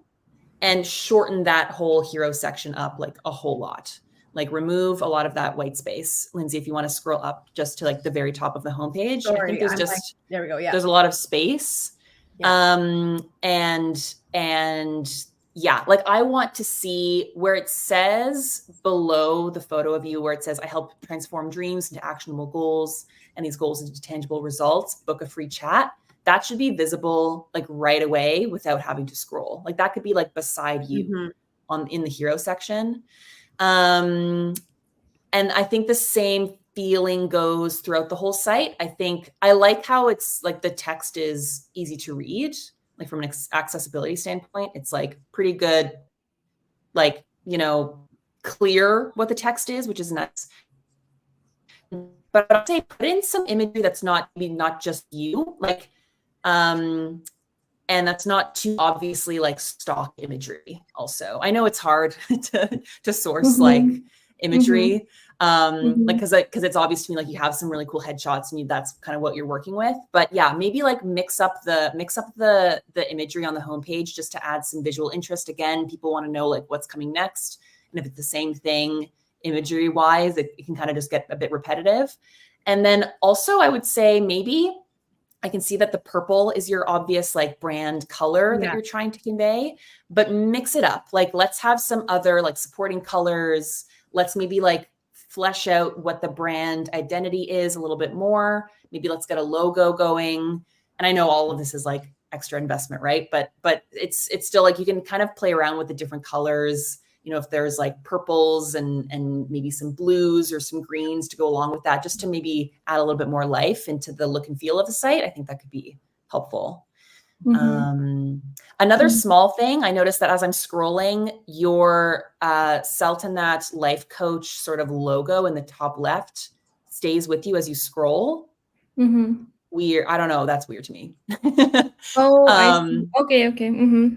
Small thing. If you want to have your header like always floating and following people as they scroll, that's cool. It needs to take up less space though. And it needs to sort of blend better in, because just seeing kind of your floating logo is a bit strange. I also don't know if I like how your Facebook and your Instagram link are just kind of there on the right, kind of always there. I feel like that could go elsewhere. yeah. Anyway, Lindsay, I'll pass it over to you. What are your thoughts? First of all, I'm really excited for this new direction, Salta. I can't wait to see Yes. what you do with this. I think you're going to have a huge impact with people. So I'm very excited for this. Okay, so I think you covered some great things from a design perspective, so I won't go into that. I will just say you don't need to invest in branding right now. Just go take your name, put it into a really pretty font that you like on Canva. Go find some, like go into the Canva branding features and just go find some really pretty font pairings and color pairings you like, and then just utilize those. Okay. Keep purple as your main, throw a couple of like maybe one more sort of contrasting color just to give it a bit of visual interest, right? But Canva has all that. You can just fudge it for right now. Don't worry about putting a lot of money into branding. Just go use Canva's branding.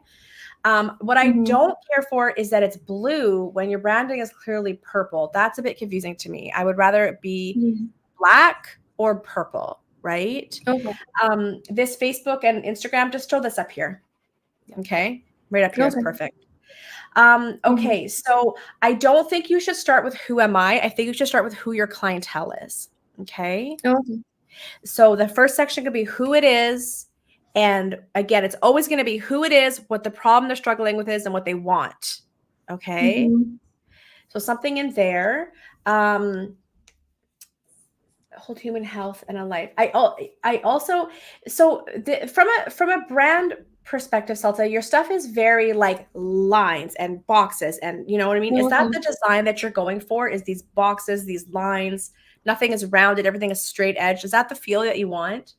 Actually, no, because I have right now 10 clients to work with, and all of them says I am like a water. My coaching is like a water, and they feel like time is endless and water, and they can go and find themselves. And now you are talking about this, and I'm thinking I need to add a bit of the curves and water, something like this, so people can feel my vibe.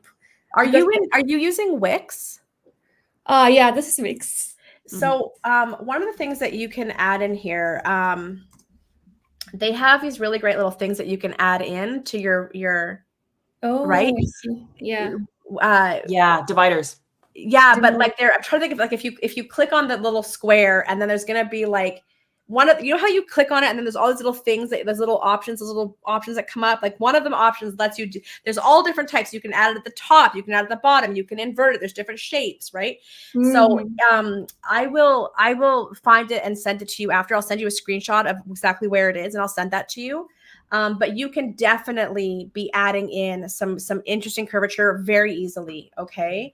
And you could be taking, where are you? You could be taking these boxes, right? Like see how this button is curved? Like you can be curving these out, curving these boxes, curving these or rounding these buttons. Okay. So let's, like, I don't know that you need to have this box around here. Also, if people are talking about water and flowing, let's add that in here. Down here, maybe your contrasting color with purple is a shade of blue, right? And maybe some white, right? So let's add some water back here, an ocean, a waterfall, something instead of bags. Okay. I love that. That would be awesome. Yeah. Because I already have clients, and for me, because people call me to podcasts right now, I'm going to go to guest as on the podcast. I was like, okay, I have to have a website.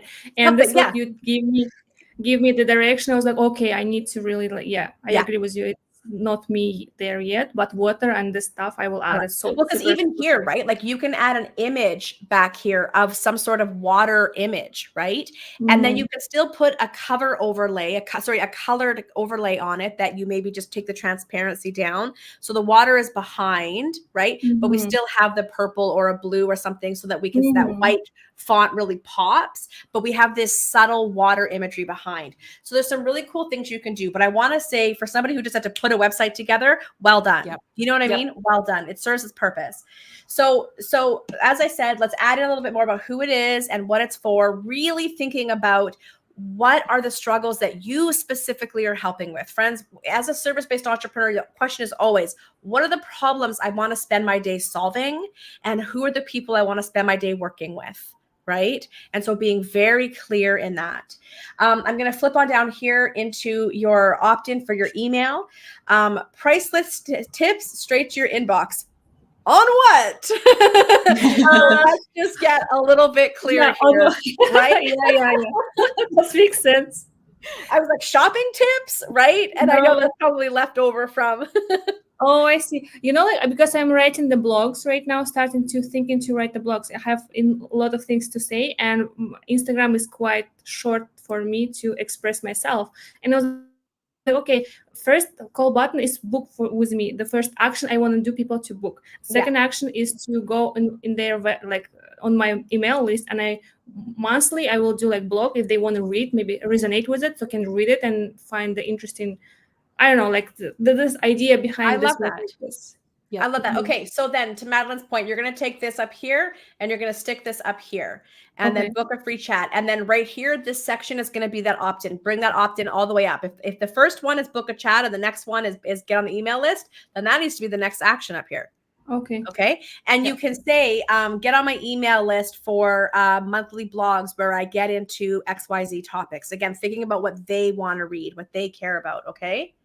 I love that. How can I help you?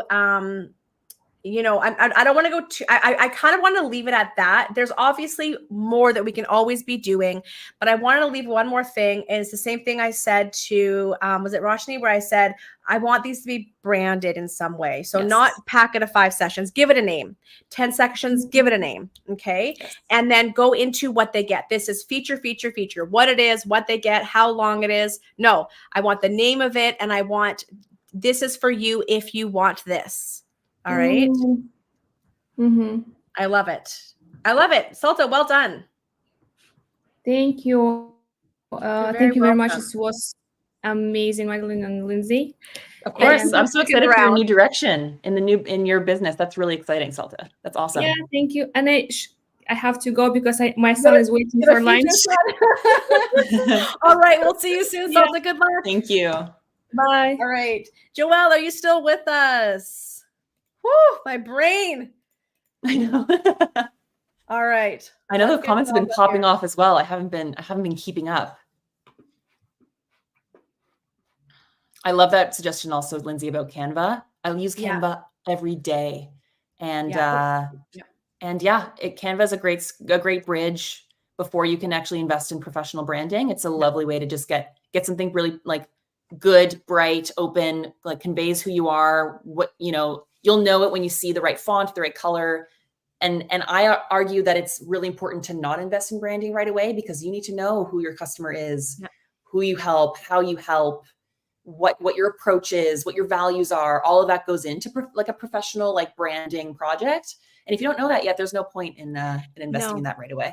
Yeah. And I tell folks all the time, do not invest in branding in your first like 3 to 5 years. Not 3 to 5, sorry, your first 1 to 3 years. You're probably not going to invest a lot of money in branding. Maybe 1 to 2 years, we'll call it, sometimes 3, because your business, I promise you, is going to change. I promise you, who you work with might change. What you offer might change. Even the look of your brand, right? And the name of your company, all of these things will change. Do not find the cheapest way to get something live and then get to work, networking, speaking, working with clients, serving people, right? Get to work and then let your brand birth itself, okay? Joelle, I see you fixing your hair. You ready? I think so. Yeah. Hey. Hi, Joelle. All right. I just popped on the camera and I was like, oh God. Anyway. I love it. We're getting a little bit of a weird kind of feedback. I wonder what microphone input you have and if you can change that. Let me check. And Madeleine, I threw Joelle's site in the private chat for you. Yes, thank you. Yeah, so cool. Right here while we're waiting. So I only invested in branding my business after 5 years. Yep. I had an initial brand and then I went all in when I knew the direction because I completely changed my business, right? Like completely changed it. So there we go. That fixed it, Joelle. Thank you. Nice. Butch Yoga, self-love that goes beyond stretching for butches of all genders. I love it. I just want to read this before I close it down. Yes. Oh, and you have a video here right on your homepage. Starter guide, transform your self-talk. yoga classes, yoga and self-talk coaching. You have a blog. Okay, cool. Email list. This isn't a regular email newsletter. It's a cool email newsletter. Awesome. Hey there, handsome. I want to play it so bad. Okay.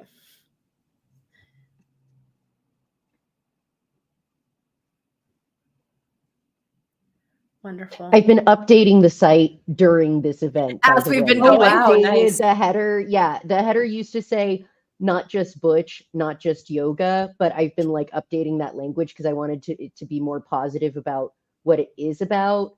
And the button used to be for the self-talk starter guide freebie, but I want people to book calls with me. Like Nice. That's what I want. So yeah. This is going to your Calendly. Wonderful. Yeah. Okay. My initial thoughts. Can I jump in, Madeleine? Totally. You're probably going to say the exact same thing. I think so. First of all, I actually appreciate how much information is on here. I actually quite like it. I feel like this is a party when I come here. I like your use of fonts. In this case, I like the use of emojis, a use of fonts, the different fonts. This is a really fun font to have. We've got the pride flags, I feel like I'm having a party when I'm here. It is very straddle vibes. Do you know what I mean? Yeah. Like it is that party feel. What I would like to see is I don't know what the right word is. I'll just say delineation between sections. So Yes. I would like to see you use different color backgrounds for each section. So I know visually when I'm going into a new section on your site. It's going to stop the scroll and it's going to help me focus on what I should be focused on. So that's my initial thoughts. Madeleine, I'm passing it to you. I totally agree. I love the font. I love how you have all of this copy right away at the top. It's like, it's a lot of information at once, but in a good way. Yeah.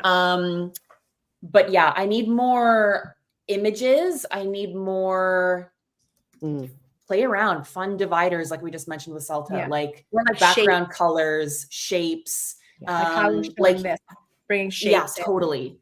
How you have like feel your body, open your mind, love yourself. Like put those into like circles, and like throw that whole section like with a purple background, and then suddenly that like puts containers on the different sections of information, and it helps people pause, slow down, and say, okay, this section is about who you serve, who like what you get out of it, and then it helps also include in that container like the CTA or like the next step, like pause here, read this, here's what to do next. Next section, pause here, read this or watch this video, here's what to do next. I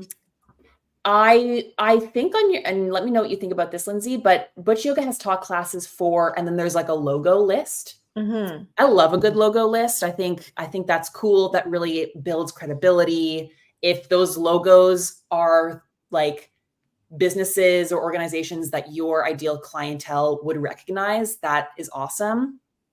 But I don't think you need it right at the very top. I think the more important information is what you have underneath it, which is who your business is for and what they get out of it. Like that is, people need to know that before they need to know like the cool press that you've gotten and the cool classes you've taught and all of that stuff.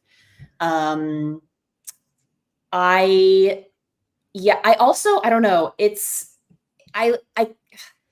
I'm of two minds about the fact that there's no like menu and it's just like a kind of a scrolling experience. I just made the site like a couple weeks ago. So part of what it's just I'm one interested page here. Yeah, this is just one page right now. Oh, understood. Okay, cool. So yeah, I am interested in filling it out with an about page, contact, like all ways of the to work with me, all of that kind of stuff. Yeah. But like for right now, it is just the one page. For just one page. So what you can do right now, just to kind of, if you want to have a menu at the very top of your website, you can have just like your logo, a link to like home, but like you don't really need that because it's just one page. And then you can have your socials in like a kind of like a header, like main menu navigation section. Okay. And then if you have, like, if this video is an indication that you have a YouTube channel, like put that in your header too, because that's awesome. That's super cool. And then, yeah, scrolling down below the video, same thing, like check out what Butch Yoga has for you. That's awesome. You have like a starter guide. You have, click here to get Transform Your Self-Talk. That looks like it could be like a course or a mini sort of like experience. You have yoga classes, there's coaching, you have a lot going on, which is super fun. It's like Lindsay said, it's like a party, but break that up, like, because it's kind of, it's ping ponging between a lot of different things kind of all at once. Like, let those sections like breathe, like let them have a little bit more of their own moment, let people kind of land on them, read them, and then move on. I have been saying this whole time that I hate like too much white space, but here I think there's an opportunity to actually add a little bit more, add some background colors, add some different vibes to each different section. And then down below, this is kind of like the headliner, like feedback that we've been giving to everyone. And this is always one of them, but yeah, join the Butch Yoga email list, like call it something cool. Like you have really cool, like branding, like name branding already going, like have your email list have its own super fun name to it.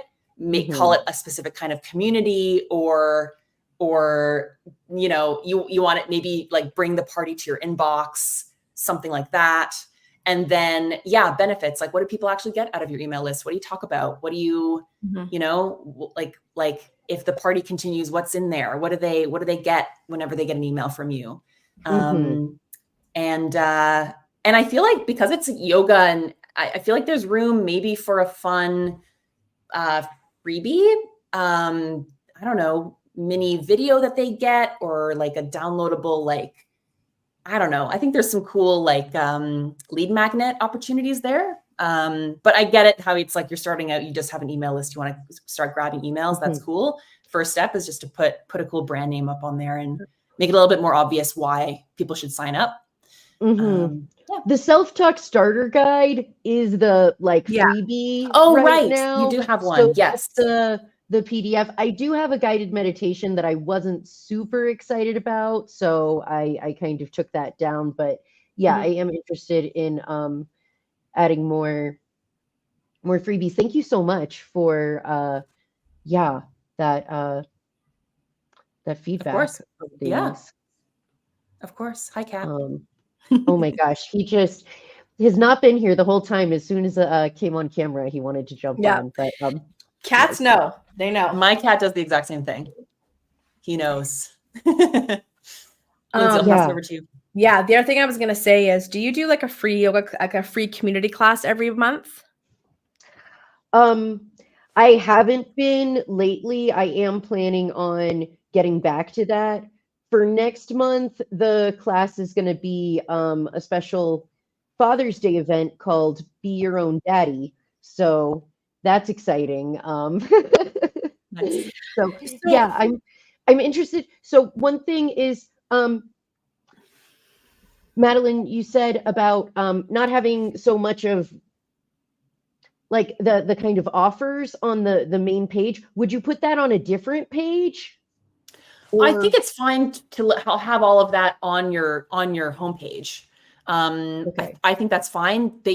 I think they just need a little bit more space between those sections, and they need more like visual like dividers between them. Yeah. Okay.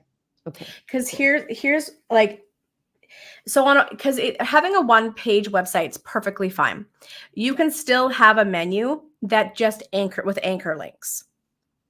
Right. So like, you know, get on our email list, boom, it puts you down to that section on the one page. Right. Or like, you know, meet Joelle, and then it takes you to this video. Right. So you can have these anchor links, right? That it just goes down to each part of the page.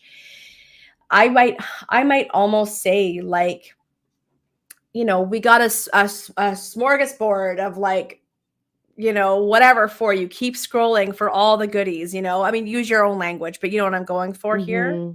I agree that you can take ththese logos and stick them right underneath this video here. Okay. And then I would have a call to action to book a free call. Right. Yes, again, to the like, let's create some visual sections. We both talked about that.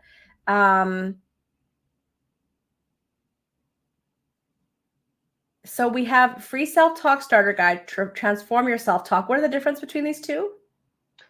The self-talk starter guide is a short ebook. Transform your self-talk is a pre-recorded workshop. It's like 2 hours of video and like a kind of workbook sort of thing to go through, notes. And then we have yoga classes, self-talk, and yoga coaching. And there's blog. Okay, so and I'm sorry because I was answering questions in the chat, Madeleine. If you already said this, let me know. But like, I would like to see with these delineations of each section, I would like to see right at the top what it is. So it could be like fun freebies to get you started. Next section, let's get official and work together. Right? Next section. Check out the blogs I've written for you. Next section, right? So I want there to be very clear. Each section has a purpose, and you're telling us what that purpose is at the top in a nice big headline. Okay. And I would separate your freebies from your paid offerings. Yes. Okay. Okay. And you need to think about what is the number one, number two, number three things that I want people to do on my website, and then put them in the right order on your website. Okay. And look at where you can potentially take anything off, because it is possible to offer too much. We want to think we want one freebie that gets them onto our email list. We want one main thing that says, here's how we work together. And then, they can pick which one they want, right? One main thing about you, one main thing to contact you, right? Like, we want to just keep it to one action per action. You know what I mean? Totally. So per type of action. Yeah, like per type of action. So I think you could go through, you could probably take some stuff off here, then create that separation, and then have those clear headlines so that when a person comes, because what happens is, it's fun when there's a party on the page, but sometimes it can be really overwhelming because people don't know where to start, right? So we have to give them one thing. Want to work together? Do this. Want something for free? Do this. Want to get on my email list? Do this. We want to be really directive on this homepage. All right. Okay. Cool. Okay. Awesome. Yeah. That makes a lot of sense. So just one freebie. Don't put more. I would have freebies. just one. Okay. Okay. Yeah. Yep. Interesting. Because because you can have in the freebie welcome, like when in the welcome sequence, you can give them the other things. Right? Or you can do it out as a promo on Instagram.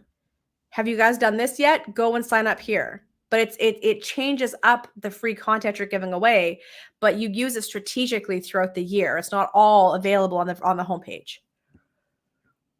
I like that. That's really good. Yeah. Instead of just being like, here's all my stuff. Because usually when someone has that, then I'm like, cool. I will just take all of that and now I'm good. Yeah. And something I would consider doing is having some sort of free community class every month, and that be the like join our next free community class, because again, it's giving you a chance to get people in and experiencing you and your community and inviting other people to come in and experience. It gives you a focal point to promote on social media or whatever. Come join our classes whenever you're networking. Come join my free community class whenever you're public speaking. Come join my free community class. It just gives you a place to direct people and get that engagement, because again, know, like, trust. I want you to experience what it's like to be in my world. Yeah. I think that's so important. I was doing it every week before, and that was too much. Yeah. Once a month. Yeah. And you think do it for free? I would have a free community class. Yeah. Okay. Free community class. Okay. Cool. Sweet. Yeah. For once a month. Thank you so much. This has been so awesome. Gotten so many notes from everybody else, and so great to get this attention on my site. Thank you. Of course. Thank you. Hi. I love it. Amazing. Thank you so much, Joelle. I'm looking forward to seeing what you do with this. Amazing. Thanks, okay, Joelle. Bye for now. All right. Any final thoughts on that you want to share, Madeleine? Oh gosh. I mean, it's such a cool business. It's so unique. I love the name. I love everything they're doing. Something I might think about just because as you were speaking, I was kind of exploring the site more, like clicking on the buttons, clicking on the CTAs. There seems to be like obviously there's yoga classes, and then there's like one-to-one like strategy calls. Yeah. And there's the only option, it seems, maybe I'm getting this wrong, there's only one option to like book a call with Joelle to talk about the yoga, the like free self-care strategy call. Is there not a place to like book yoga classes? I'm not sure. Maybe that's coming. Maybe that's like not on the actual like offerings table yet, but it's coming. So yeah, maybe just a little bit more like copy clarity in there. Or maybe I just haven't spent enough time like actually reading all of the words on the site. Yes. So, you know, and that's obvious, I guess it's like, are these group yoga classes, or are they one-on-one yoga classes? So yeah. Like what's this, what do you actually get? Like what is the thing? What is the thing? I love how there's way more front and center, the outcomes, what you feel, who it's for, the benefits, all of that. That's great copy. That's like right off the top, but more because it's like something that the person is actually participating in. Like, how do I sign up for where yoga is class? it? Yeah, all that stuff. Okay, hopefully, Joelle, you're still here. Yeah, I know. But we missed You that just came to part me. about, but this is am I making it clear and easy for people to buy? In this case, no. There we go. Because how do I get? Okay. There we go. Well, okay, Right so you now are I'm doing, but do you hear what we're saying? Like, how does somebody sign up for the yoga class? So far, it's book a call with you, book a call with you, book a call with you. But what if I just want to sign up and come? What if I'm sold and I just want to sign up and come? That we need to have a join our next yoga class here, or sign up for, or buy a class here, or whatever it is. Totally. They said right now I'm doing in the chat. Right now I'm doing private classes, so it is one-to-one planning, scheduling with people, but it's not very clear. Okay, so then maybe it's don't call it yoga classes, or maybe do, but call it like specifically like private yoga classes or one-to-one yoga classes. I would say personalized or private. Yeah. Private yoga classes. It's okay. On self-love that goes beyond stretching for butchers of all genders.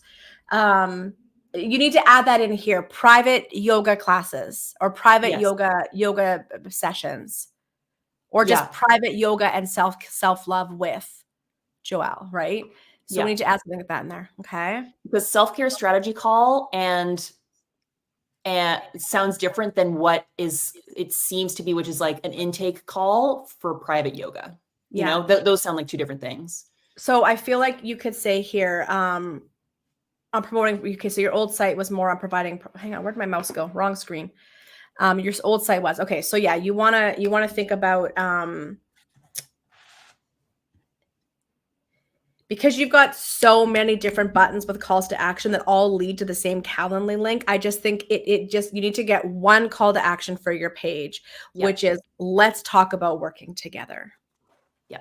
Let's talk about working together. Let's talk about booking your next private session. Okay. And that's what that button says. Okay. The other thing from a point of design, I don't know if it looks for you. To me, it looks a little bit kind of blurry. Like maybe don't have it in bold. When it's scrolled all the way in, it's not so blurry, but right now it's massive. So maybe don't use a bold, maybe just use an unbolded font so it's not quite so blurry looking. Yeah, I agree. I'd also like that background image. I'd like that to just like be like fill the screen instead of just being like a standalone image. Like have the whole section. Have the whole section be this gorgeous like purple colors image, blah blah blah, and then make I love the font that like Butch Yoga is used in. Like that looks logo-y, but the text underneath, make that a little bit more readable. Let's pull this into your regular font. You always want to think about the headline is going to be in your special font, and then everything else should just be your regular text font, paragraph font. I love it. Amazing. Holy smagolies. I just want to really quickly, we got a nice little message here. That we're awesome. Oh, lovely. Roshni, thank you. Oh my gosh. Okay. What do we got here? How can folks contact you? We're both to work or collaborate. Yes, let's do it. Because I think we're gonna wrap ourselves up. We didn't get to everybody, but we're gonna wrap ourselves up. Okay, Yeah. friends, let me first, we're gonna do a couple of things here. We're gonna share Madeleine's website with you. Let me get that going.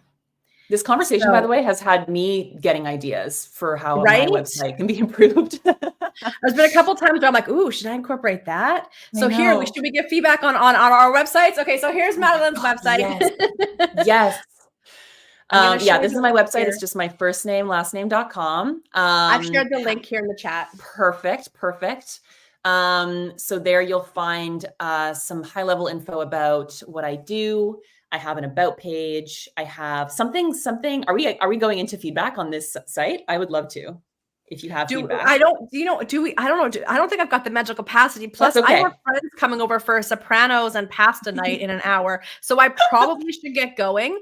Okay, cool. This will be for a later date. But yeah, this is my website. We can be like, let us have it. Give us your feedback on our websites. I would love that. Scroll. So yeah, anyway, so everyone's welcome to check this out, learn more about me, what I do. There's some details on services, and there's my portfolio in there as well.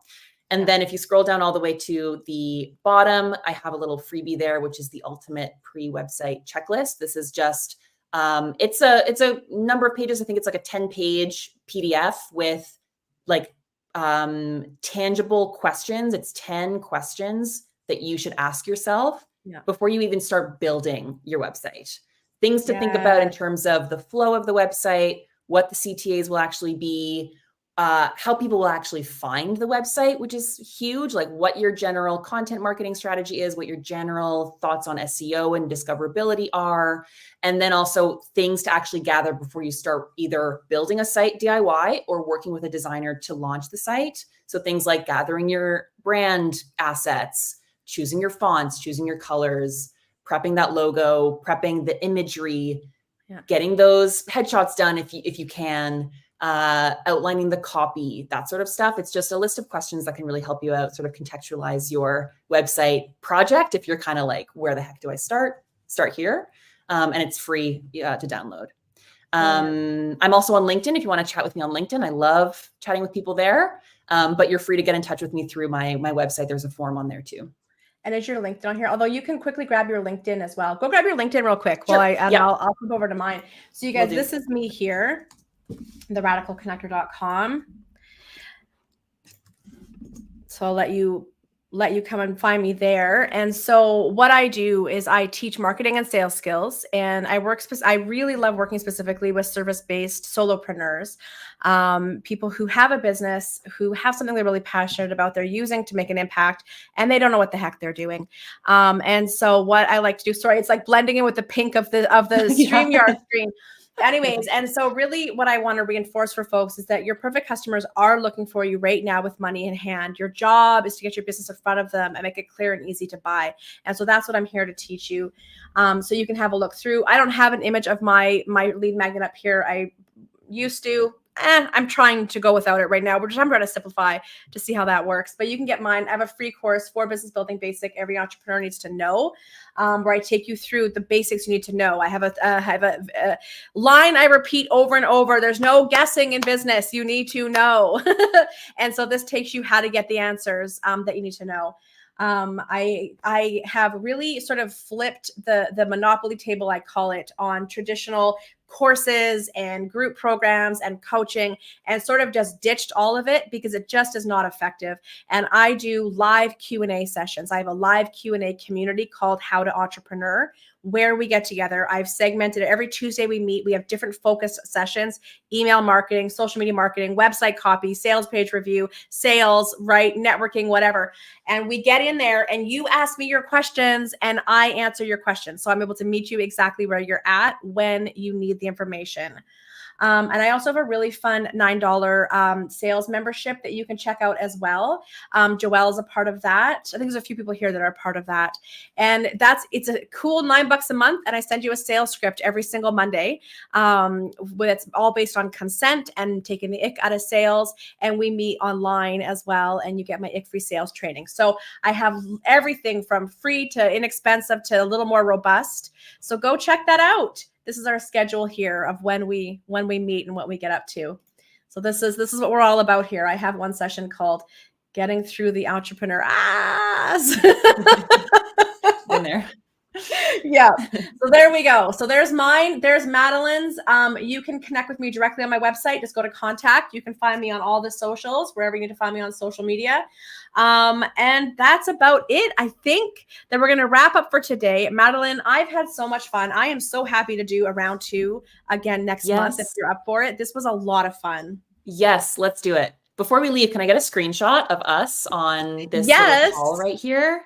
Okay. Let's do it. Hang on, 3, 2, 1. Nice. Thank you so much. This was so fun. I'm going to put that on LinkedIn later. Oh my God, this was so fun. I love this. I can talk clearly. We can both talk about websites. We're so nerdy all for day. this stuff. Yep. We're so nerdy about this stuff. And yeah, I love it. I love seeing the different variety of businesses and websites and design choices and messaging strategies. All of that stuff is pretty cool. Like I learned something new, some new things today too. And I love how there was like, you know, thank you all for showing up, keeping the comment section like on fire the whole time. Yes. It was so fun. Thank you so much for having me, Lindsay. This was great. And I loved, you're so welcome. I was going to say, I loved all of your feedback on other people's websites as well and your suggestions. Really quickly, I totally forgot. I host co-working and content batching sessions on the last Tuesday of the month. So I just shared the link. There'll be one happening in a couple of months. So come and join us if you're kicking around. Madeleine, this was so much fun. I love this. This was great. This was an absolute pleasure. I can't wait to do it again. Friends, thank you so much for letting my nerdy brain just chomp on your websites. This was a lot of fun. And I just want to reinforce you all are just smashing it. You're knocking it out of the park. You will notice that there were no drastic changes. Just a few ways you can lean into your personality. You can clean up the flow a little bit, but you're all doing so many things right. Yeah. And so I just encourage you to continue to push yourself in your copywriting, to lean into your personality some more, to jazz it up. Don't be basic, right? Be yourself. And just really think about how you're making it simple for people to know they're in the right place. How can I engage with them in the best way, and making it simple for people to click and buy from you or connect with you or whatever that main call to action is. Yeah. Amazing. Yeah. I love all that. Thank you so much. Thank you so much, everyone. Have a great weekend, everyone. We'll see you all soon. All right. Bye. See you soon. Bye, everyone.